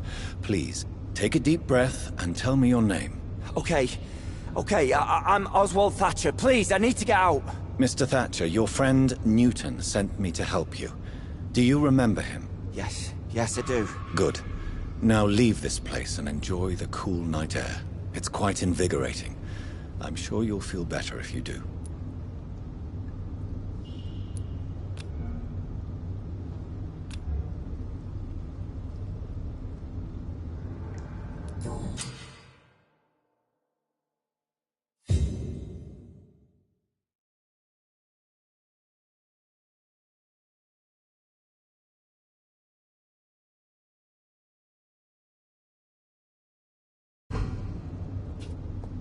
Are you sure you're all right? Yes.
What sort of creature is this?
Here's what...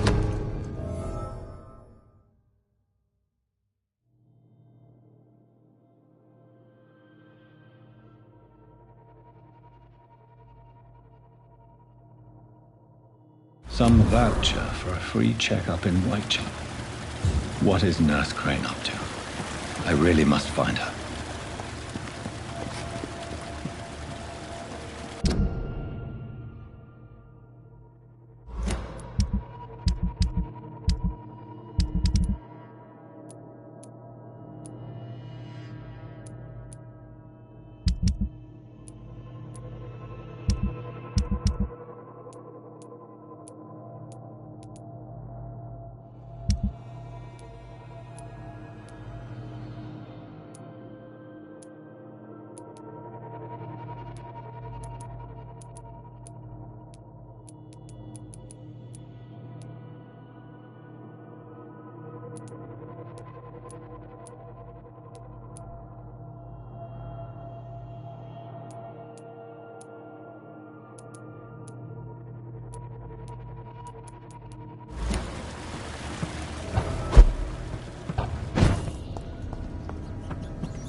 Good evening, Miss Howcroft. I need blood, Doctor.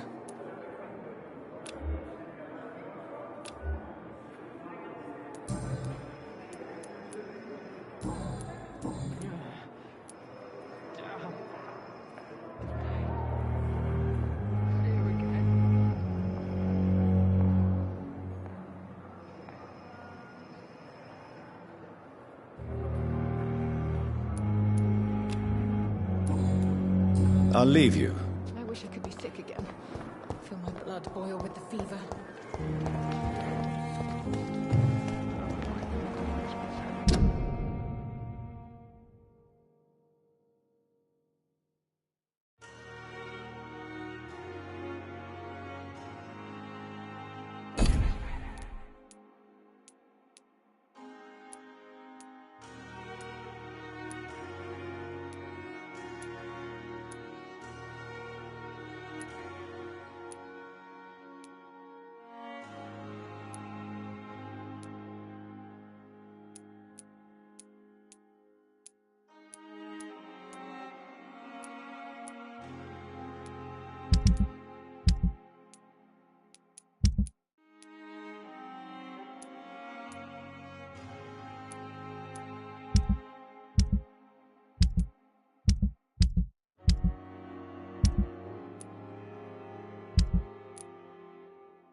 Back in the grave!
It's locked, all right.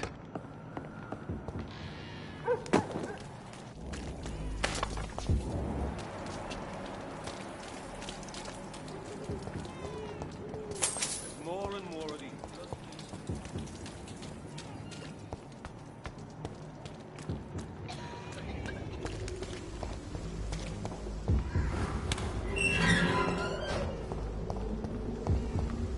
Whitechapel.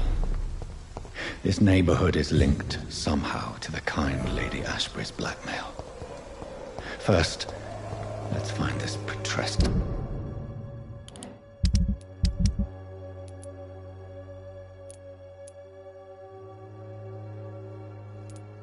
Good fellow.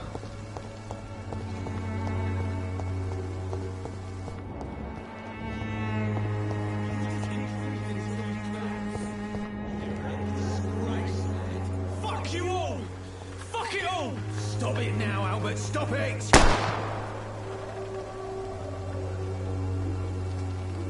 Me, I'll not die in some stinking alley reeking worse than a week-old lappy.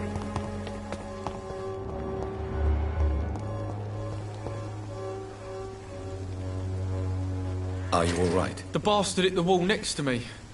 I don't even know if he meant to miss. If you've been hurt, I can help you. I'm a doctor. Name's Albert. Remember it. Now bugger off.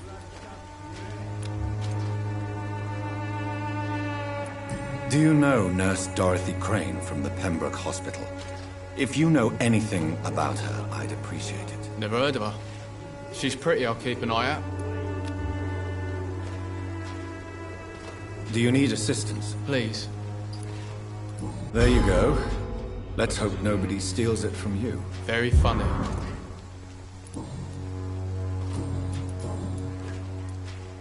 What happened? Did you really steal that man's medication? Hey, I didn't do anything, it ain't me.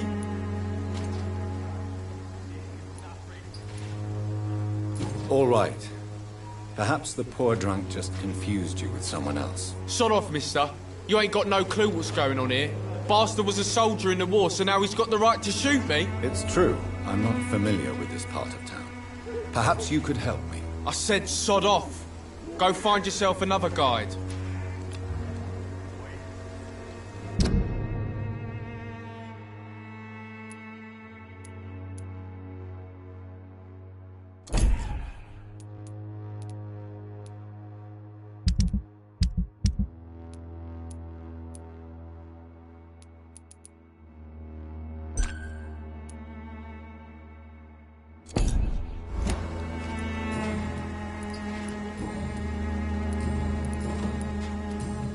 Goodbye, young man. Me, I'll not die in some piss stinking alley reeking worse than a week-old lappy. What? Shooting a boy in the middle of the street. Not the best thing to do, wouldn't you say? What? You saw what happened? I'm Dr. Reed, and I'd like to ask... No. Look, Do you know Nurse Dorothy Crane from the Pembroke Hospital? Have you heard anything? It's funny, I've been searching for her too. I need some pills. Really? And why is that? Word is she ain't real. She's a cover for some doctor who runs an illegal dispensary for migrants.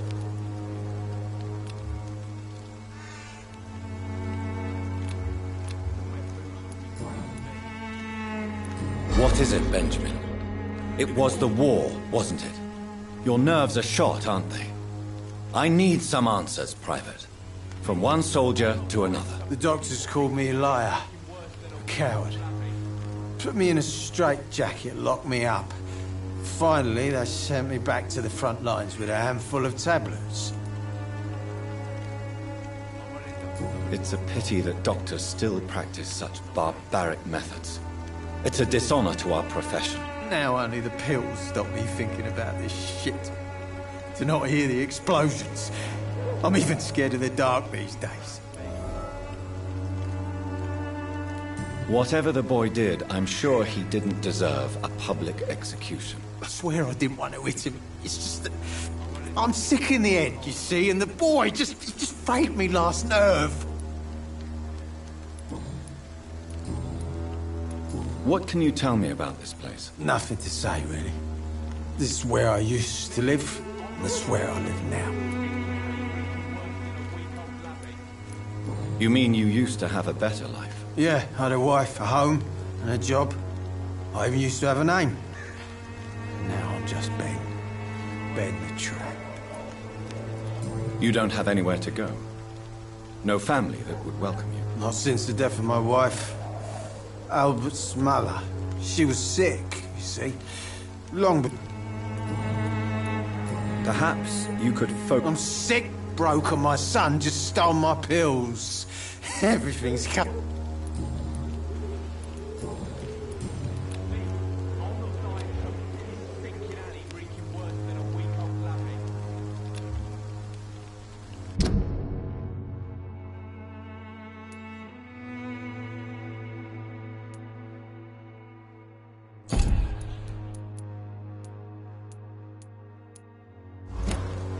A gun?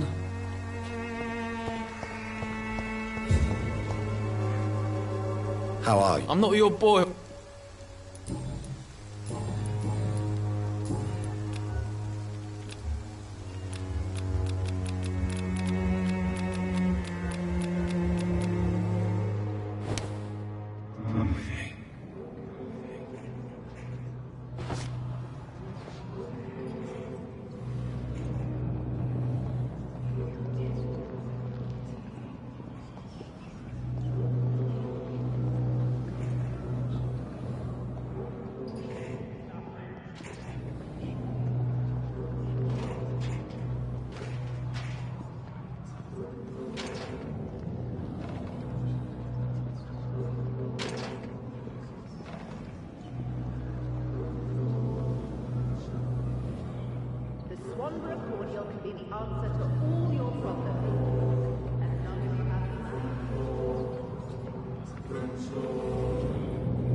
No.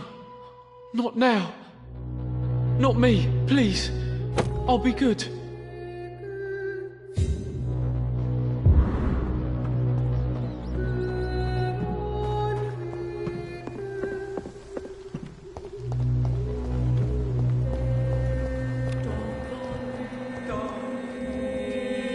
Good evening, Benjamin. I'm afraid not.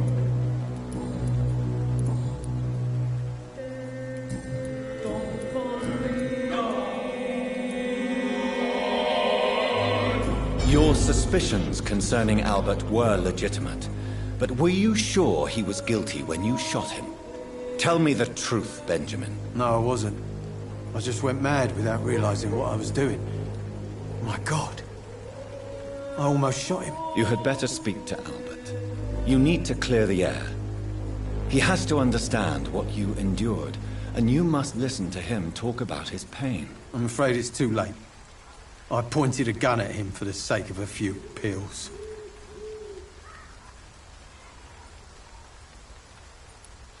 Did you know of your son's plans to join the Wet Boot Boys gang? Barely survived the war, just to come back and see me wife die of the flu, and my son turn into a petty thug.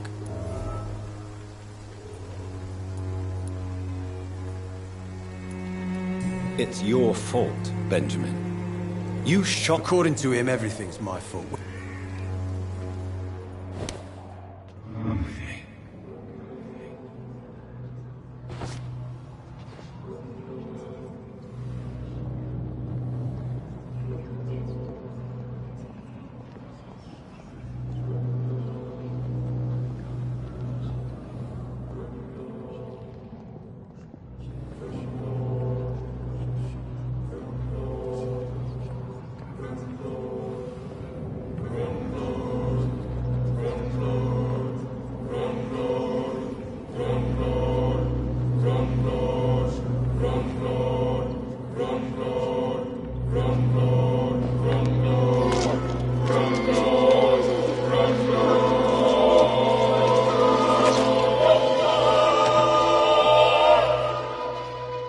I'm not afraid anymore.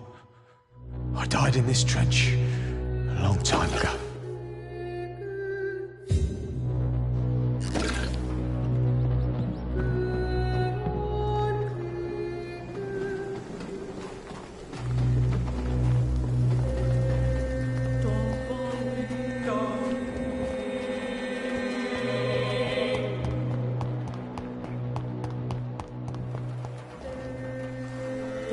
Good evening, miss. Good evening, sir.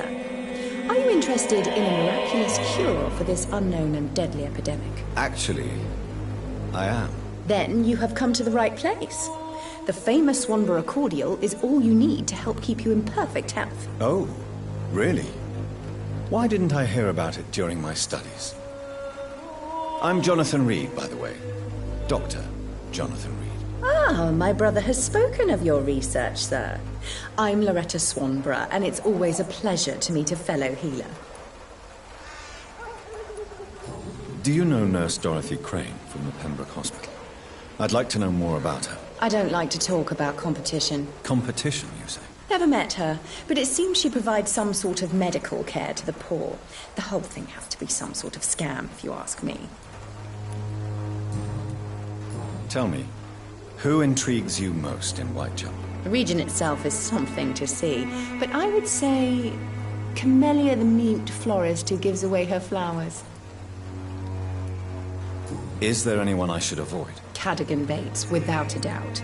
The bloody bastard remorselessly exploits poor migrants as soon as they get here.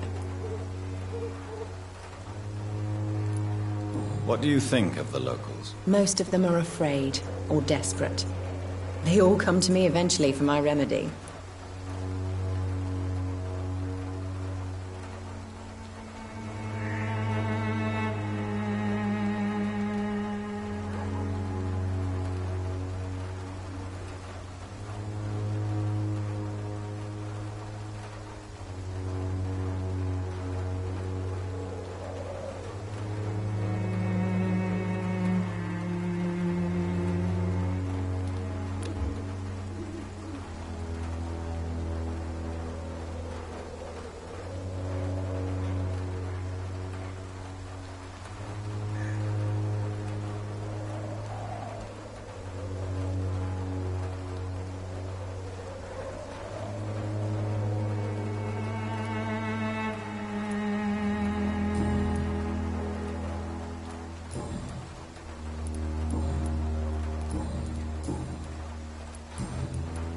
I'd like to see what kind of medicine you're selling.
be the answer to all your problems.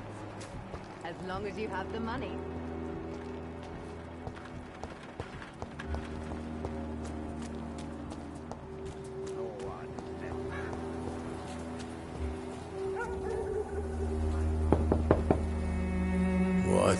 What do you want?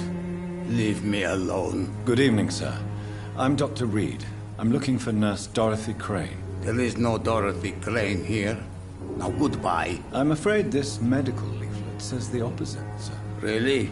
Well, I'm afraid I'm going to close this door right now. Go bother someone else, Mr. Doctor. To enter that house, I must discover who this man really is. Maybe I could start by observing what he's up to.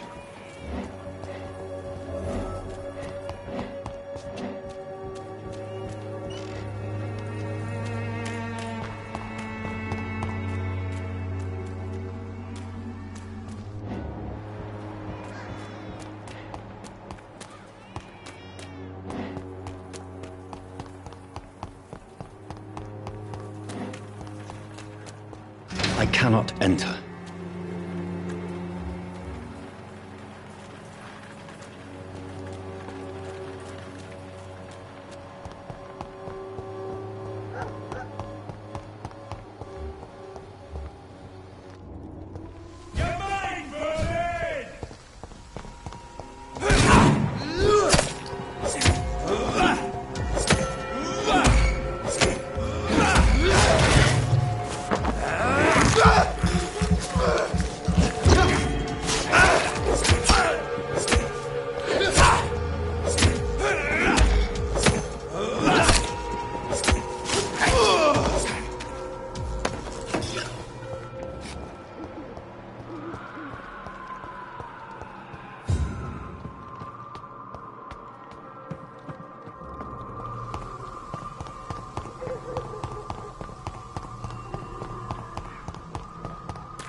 It's locked.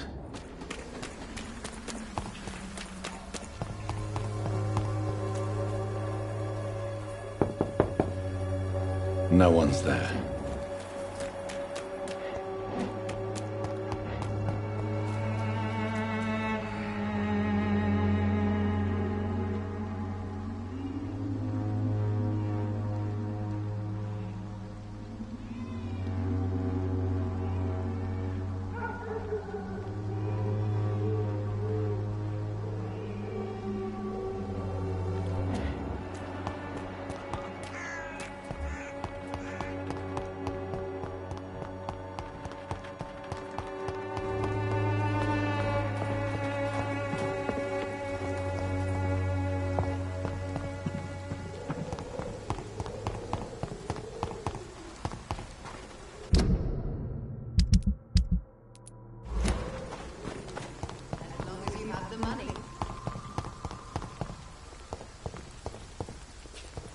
When science fails you.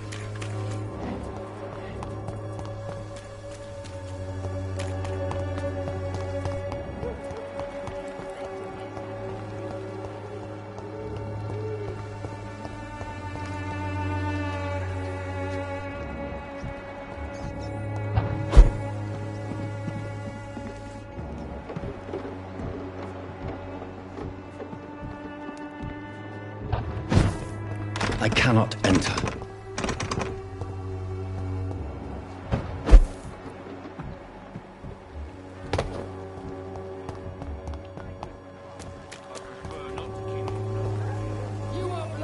Don't be shy, handsome. What can Christina do for you? I'm not looking for what you're selling. But I'd like to ask you a few questions, if I may. I'm a doctor. Dr. Reed. All right then, but be quick. Though I usually get paid when I open my mouth. Do you know Nurse Dorothy Crane from the Pembroke Hospital?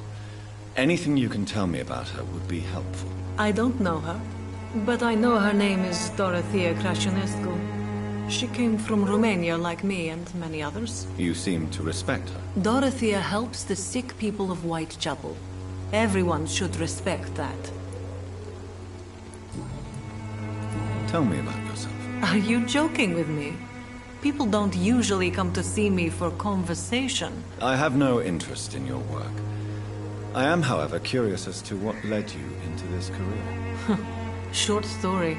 The war, exile, and England. This country is not especially welcoming. I've been refused many jobs because of where I am from. I had few options left. I always thought I was the master of my own fate. But now I know we don't always have control over our lives. I don't judge you. You know, this money is not only for me. I have good reasons to need this money quickly. But it is not your concern, Doctor.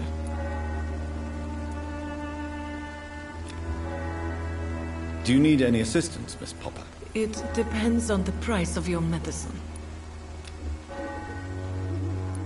I will see you later.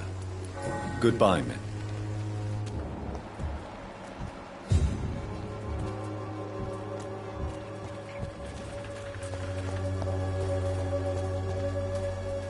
Welcome, sir. Please, take a browse of my wares. I am Dr. Reed. I would like to ask you a few questions, if you don't mind. Doctor? Interesting. I'm back.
Lewis.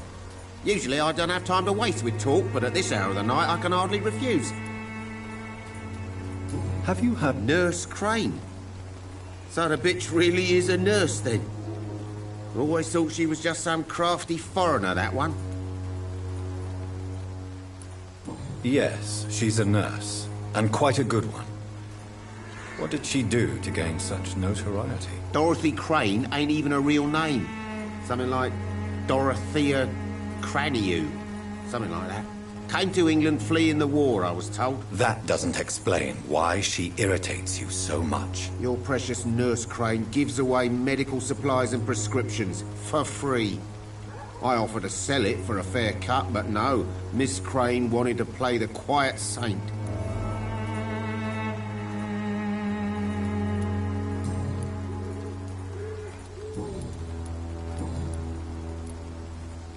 How is business around here? Business? I had no business. Between this racket, theft, and customers getting scared, I'm losing money every day. I see.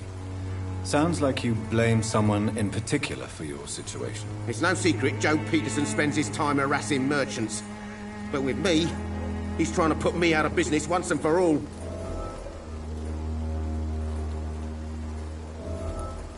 As a merchant, you see Whitechapel every day. Have you noticed anything out of the ordinary recently? Well, you mean besides the epidemic, the war, and all the usual crap?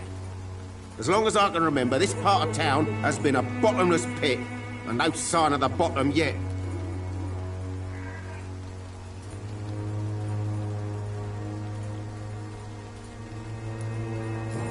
How is business around here? Business? I see. It's no secret Joe As a merchant, you see Whitechapel every... Well, you mean Violence is increasing in the borough. Yeah.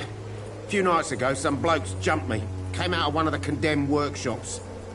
Fever. madness, something like that. Where did this happen?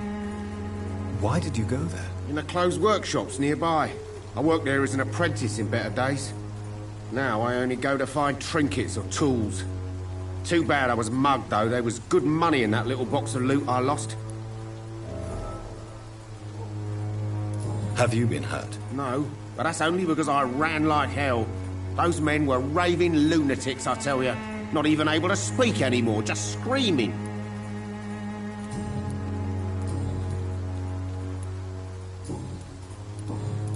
Right then. Show me...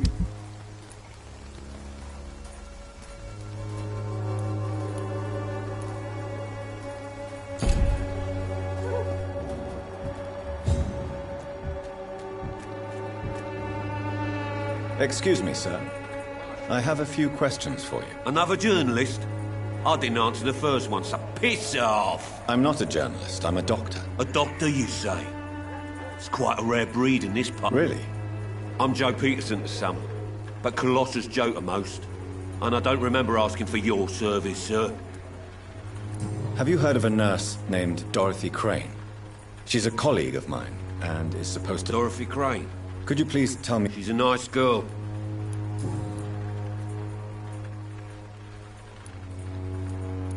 According to you, physicians are scarce in this part of town. Why is that? Not familiar with this neighborhood, are you? I guess your fancy colleagues are too afraid of being stabbed in the back. This part of town does have quite... Totally. Look at me, for instance. I always look my opponent in the eye before knocking him out. How did you become the local bully everyone is afraid of, Joe? There's no pride in roughing up poor bastards. But this is the only job I've found. And it pays well, too. A job? So you're racketeering for someone else? I got enlisted by the Wet Boot Boys, a gang from the docks. I'm their muscle for their dirty work. You survive at any cost, even at the expense of others. Perhaps that's just the law of nature. I don't care what you think, sir. I do what I have to do for my own reasons, and that's that. I'm not sure Mr. Lewis would agree with your by all means necessary philosophy, sir. Oh, do you really think he's the poor victim here? Barrett can be as sneaky as anyone. Long ago, I even called the bastard my best friend. May I ask what you do around here? I do whatever I want, and sometimes even more. Goodbye, Mr. Peterson.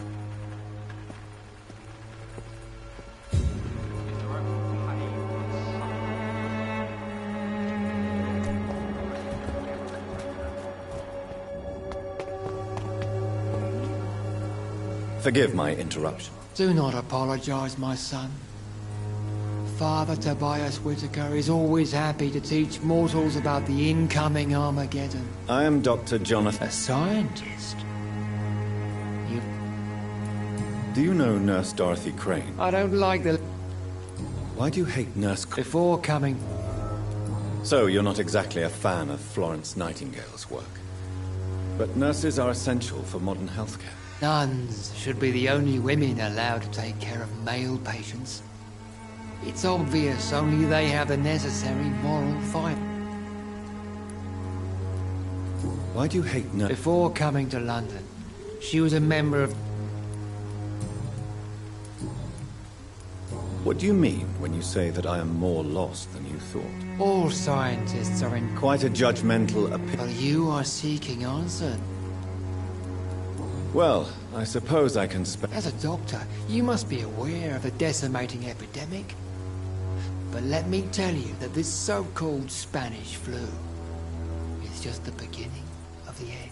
What do you mean? The beast is finally revealing itself, corrupting the flesh and the heart of men. With my own eyes I have seen them, those minions from the abyss.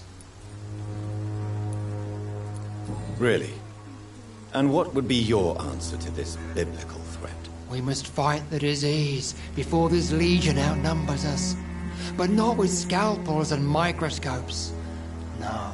What is left then? Cleansing fire.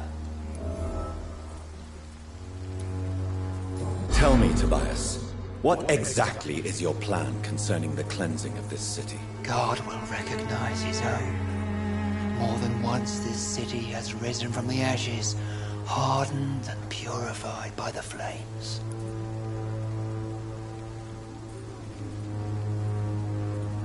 Purification by fire has proved useful, but where do you stop? Burn the clothes? The buildings? The corpses? Worse? Your lack of faith is predictable.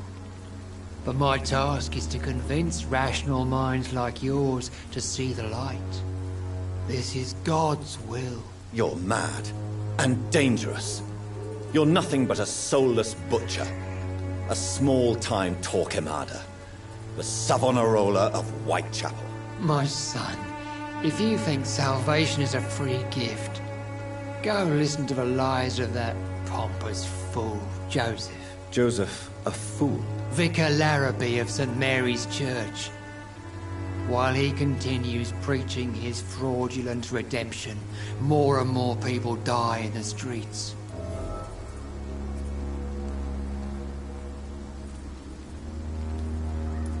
What do you mean when you say that I am more lost than you thought?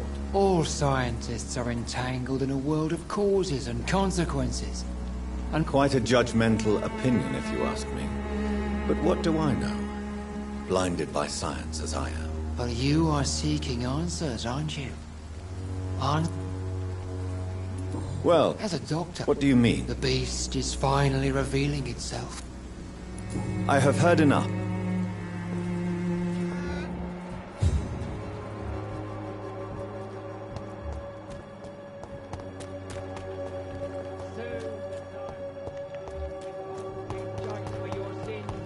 Even now, he judges your words and actions.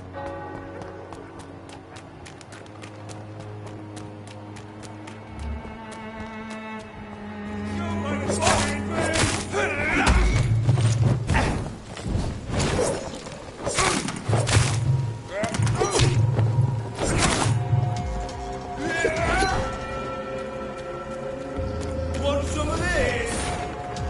Take a breath of this. All of your feelings in this.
I don't have your money. Come on, Barrett, you know the game. You pay for peace of mind.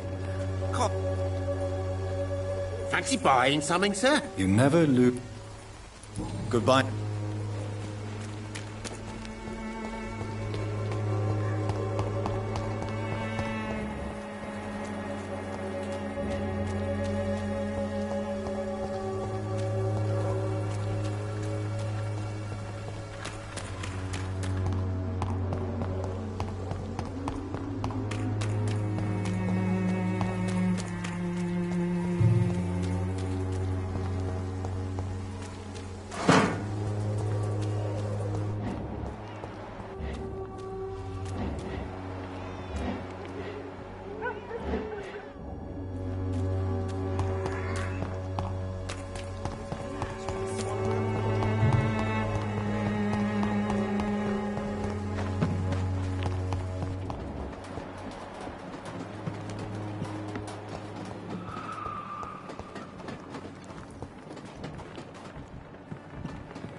It's locked, all right.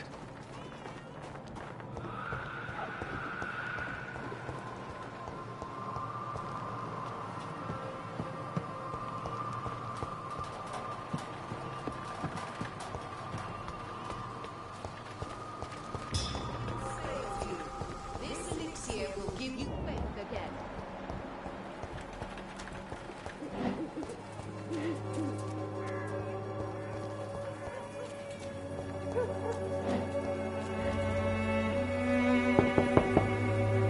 There's no one in.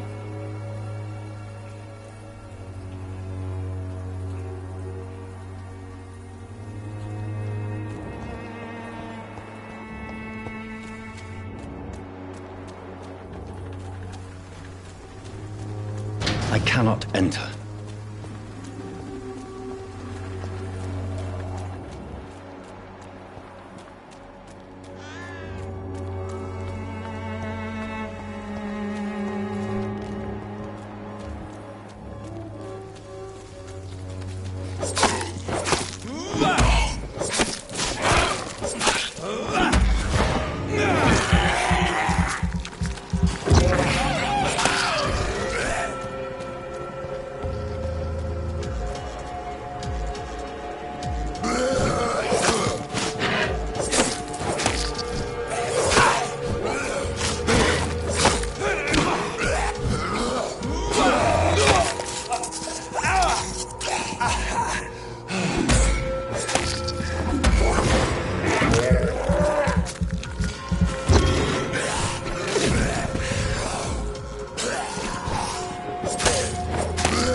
A strange man was at the door with a pass for our medical facility. I refused him entry.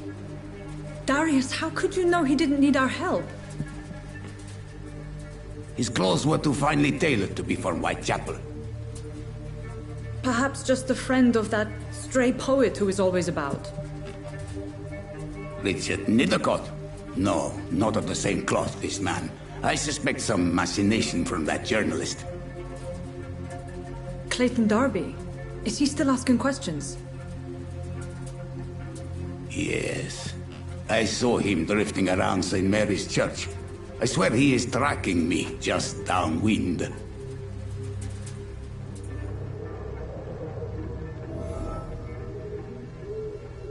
I must talk to that journalist or the poet.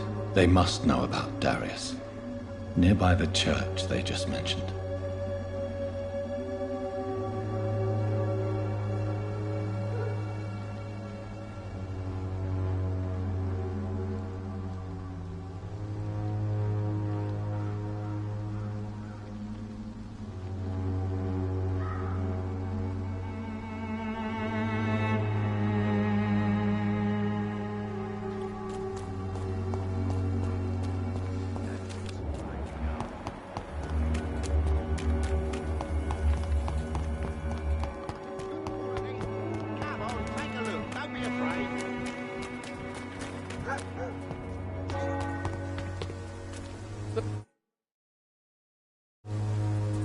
Good evening, Mr. Whitaker. It's Father Whitaker, my son.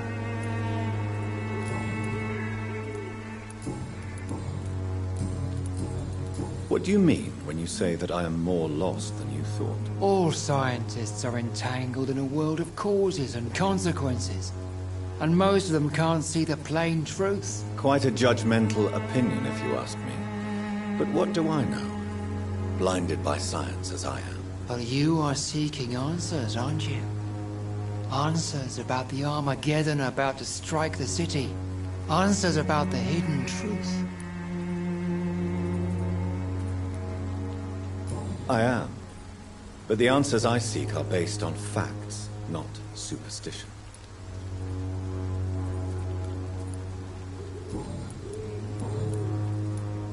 Have you any friends? Any family left in these terrible times? No. But I have a disciple I see as my son. He is so devoted. I sent him to preach the good word in the heart of this corrupted city.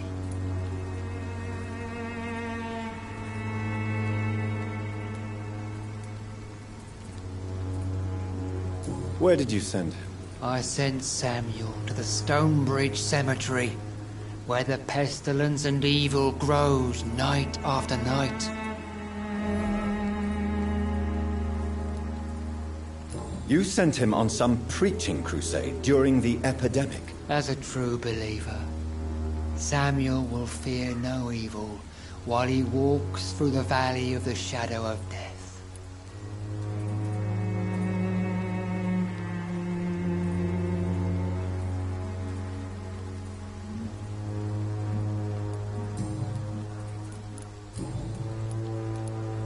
I have heard enough for tonight.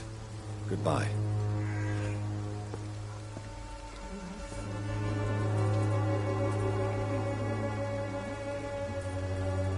Soon the time will come when you will all be judged for your sins. Even now, he judges your words and actions. The wars of men should not be your main Excuse me, sir. Are you familiar with this part of town? Name's Clayton Darby, reporter. Sorry, I'm new to Whitechapel. But perhaps you could help me since you're a journalist. My name is Jonathan Reed. Dr. Reed, the famous surgeon. I'll gladly help if I'm able, sir.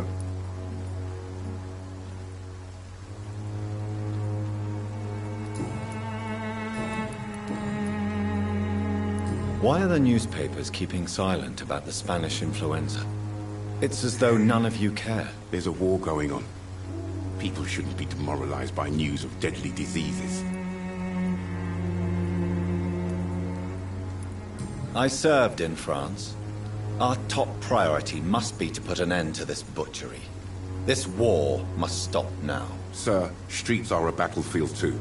An invisible and untold war is going on, and it must be stopped.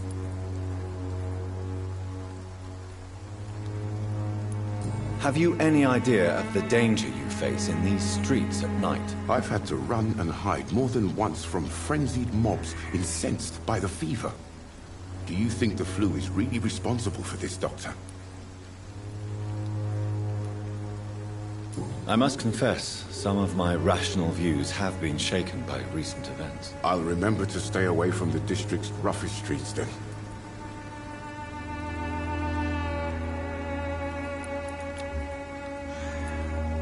What is a journalist doing in this borough after sunset? He goes where none of his colleagues would dare to go, to inform the country.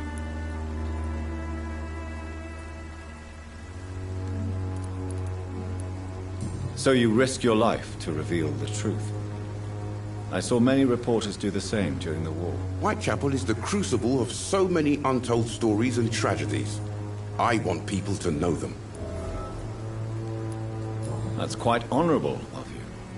But is the public interested? Not at all, sir. And that's why I'm an independent journalist, hoping to sell some stories.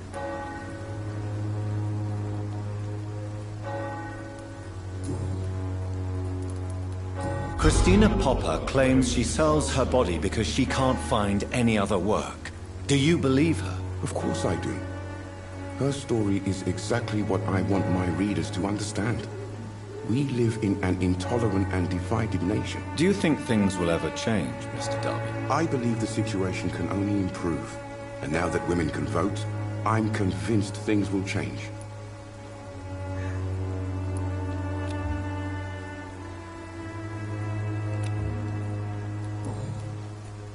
I heard you're investigating an underground medical dispensary in Whitechapel. What do you know about it? Not much, I'm afraid. They are wary of strangers, and I'm not really an acquaintance of theirs. Why do you care?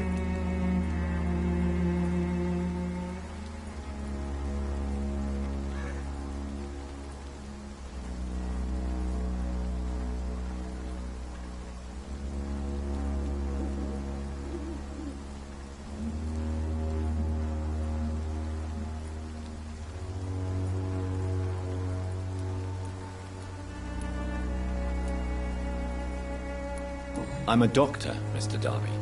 I care about everything involving public health and this epidemic. Are you sure you're not just concerned about the repercussions that a scandal involving a certain Nurse Crane from the Pembroke Hospital would bring? Without a doubt, you are a damn fine journalist, Mr. Darby.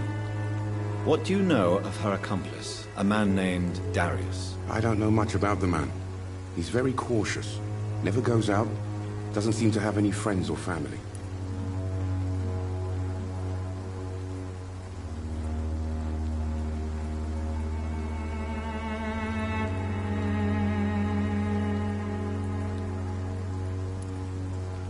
He has no relatives at all? No, except for that strange man, a poet named Richard Nethercott, who sometimes comes by.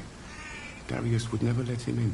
Where can I find this Mr. Nethercott? He spends most of his time lurking around Whitechapel, talking to himself or declaring verses.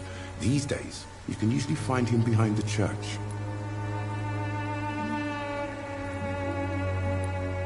He never goes out? No. A few days ago, he unexpectedly did. I followed him, but it was just a ruse to keep me away from his house. Really? How do you know? He went to the nearest mailbox, but just before posting his letter, he ripped it up and threw it away.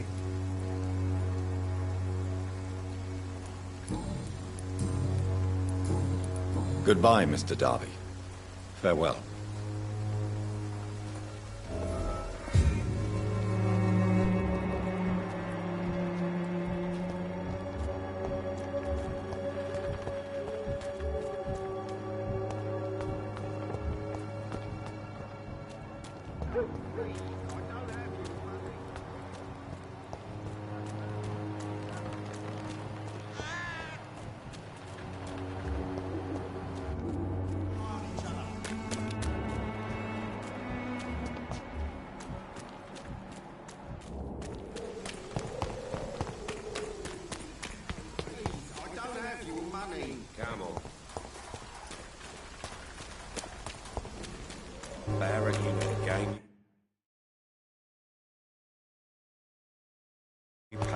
peace of mind.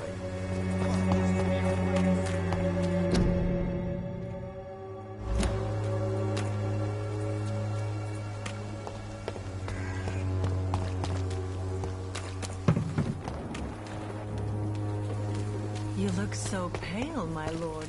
Would you like me to...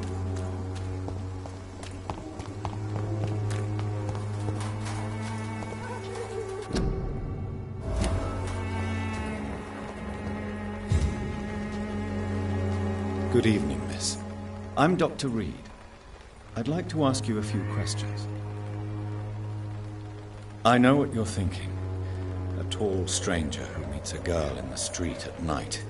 It reeks of the penny dreadfuls. But I mean you no harm, truly.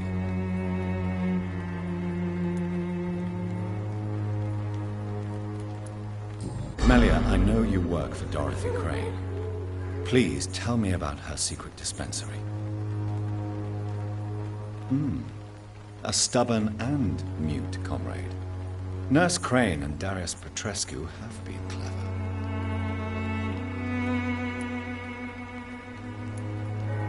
I know you understand what I'm saying. Your silence has nothing to do with you being mute, does it?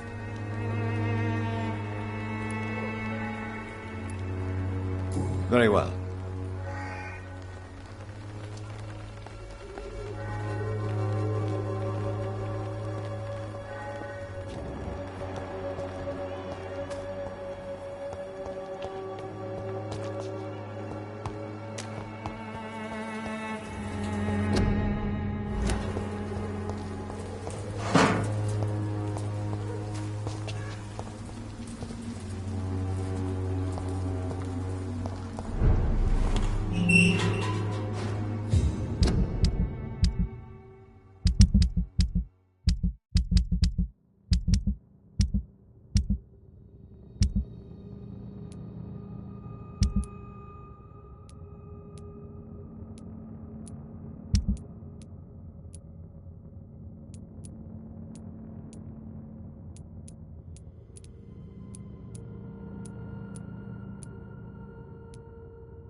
See them fancy clothes? This one's a top!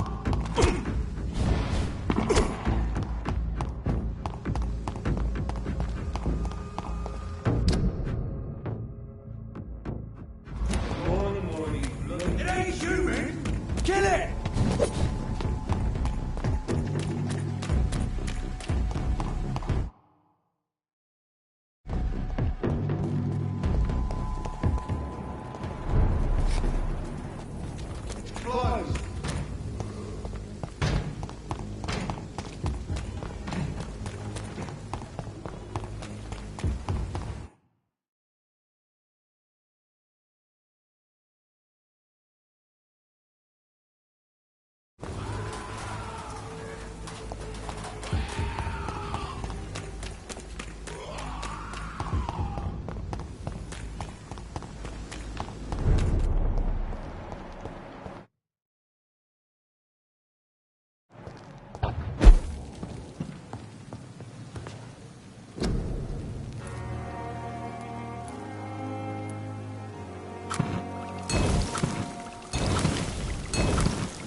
Hey, Doc.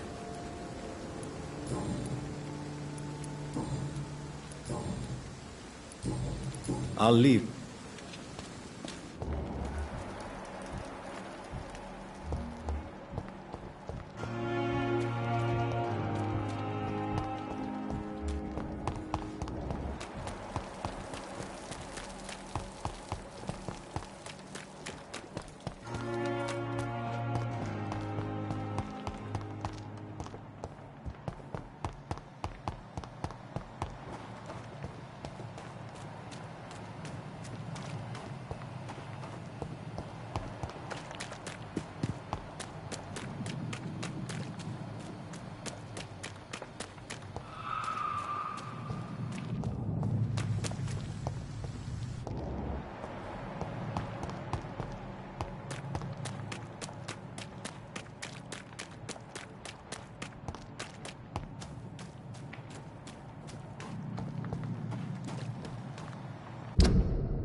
traces of a pinkish foam at the corner of the lips.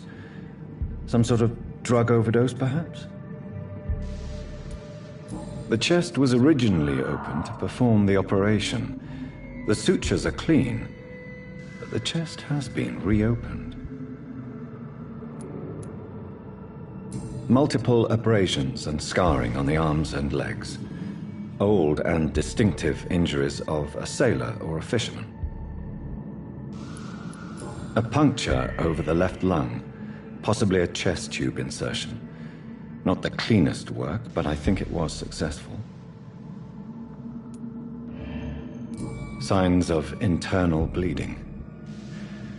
So, Dr. Tippett's anesthetics were incorrectly dosed, causing the patient's death. And then he tried to operate on him again. Tippett has made an egregious error. It's time we talked.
Good evening, Nurse Brannigan. Good evening, Doctor.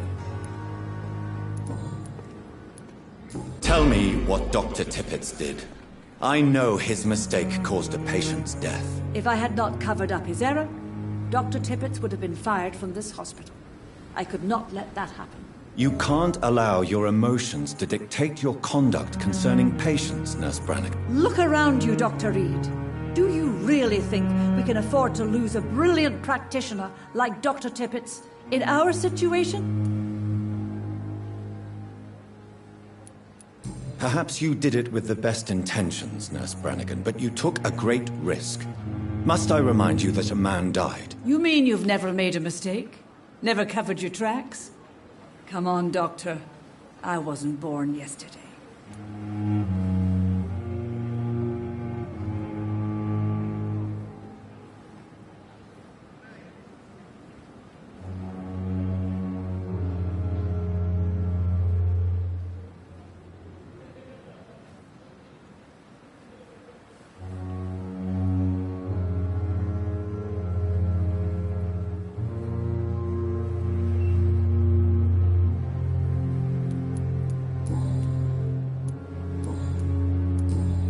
Goodbye, nurse.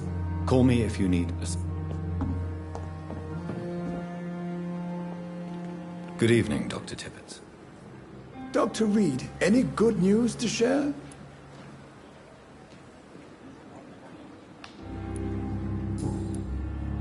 Corcoran, I want you to tell me about Mr. Connor. How did he die? What happened? He was my patient. He died because of my mistake. That's the blunt truth.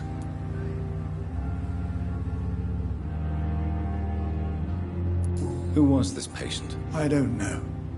Some sick man from the docks, maybe a fisherman. I had no time to talk with him. No one claimed a body. What was the nature of the mistake? It was a twofold error. My diagnosis was wrong, and the administered dosage was too strong.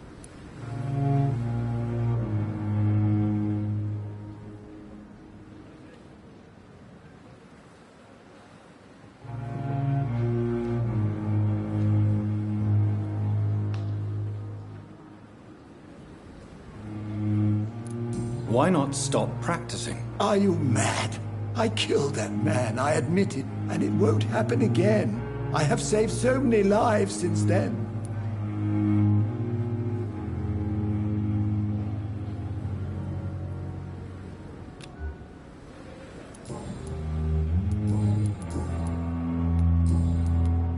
I will cover for you, Dr. Tippett, by keeping what happened to Mr. Connor to myself. I don't know what to say, actually. I can't exactly force you to become my accomplice. You didn't force me. This is my decision to make. I believe you're still of use to the hospital, considering the situation. Then I can make you this promise. As soon as the epidemic is eradicated, I will resign.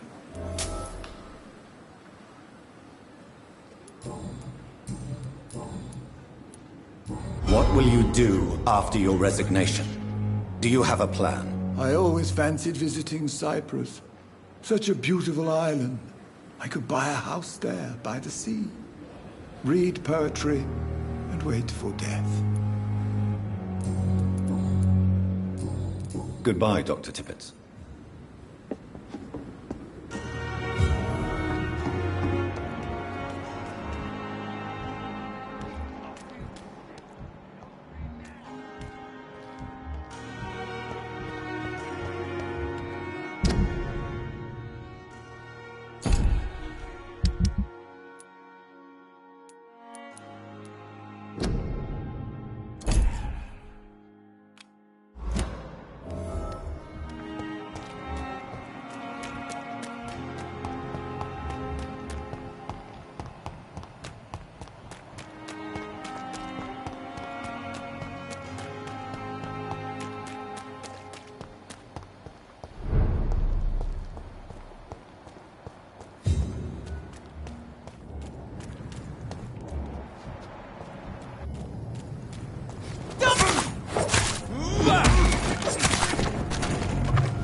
Watch yourselves!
Opium is one of the main ingredients of Strickland's medication.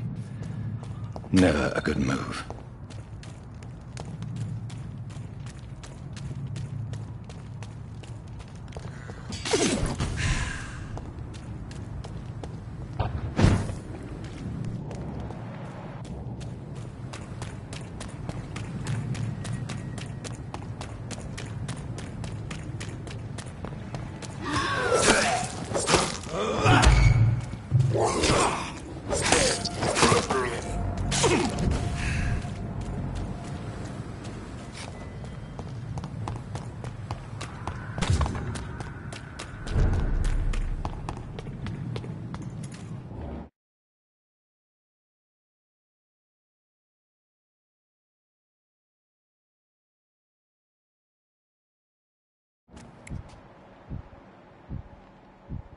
This city is more peaceful without bombs, but no less dangerous.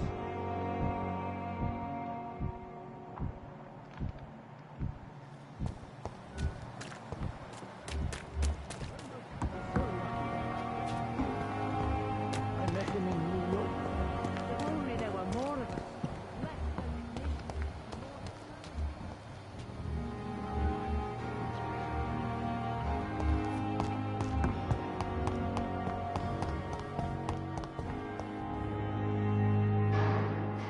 Good evening, Dr. Strickland. And good evening to you, Dr. Reed. Can I be of any help?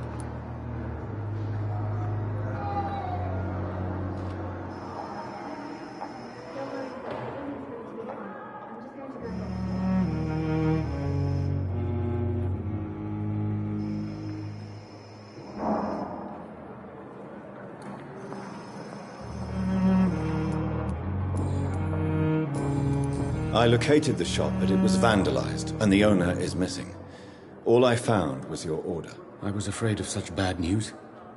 People are so desperate they're ready to burgle a shop for drugs. That's quite a list you ordered.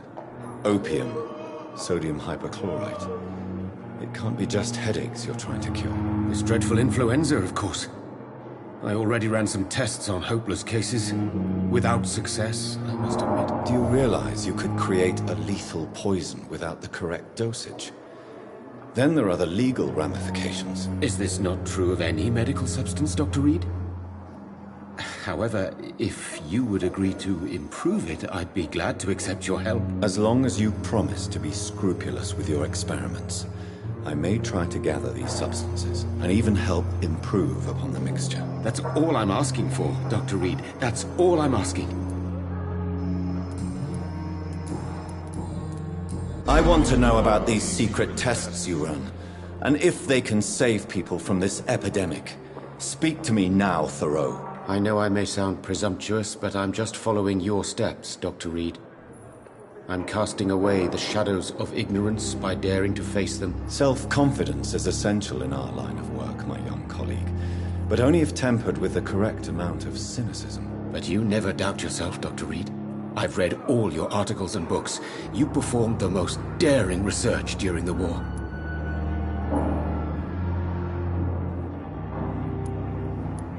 Don't you think we have enough work already?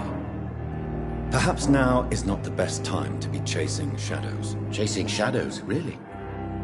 It's funny those words coming from the only doctor here who has spent more time outside this hospital than in.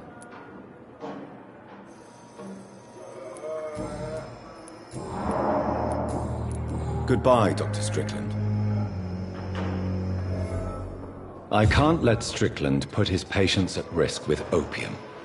Perhaps an adjusted formula will deliver more of a placebo effect.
Good evening, Milton. Good. Wise choice, Doctor.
Stupid beast!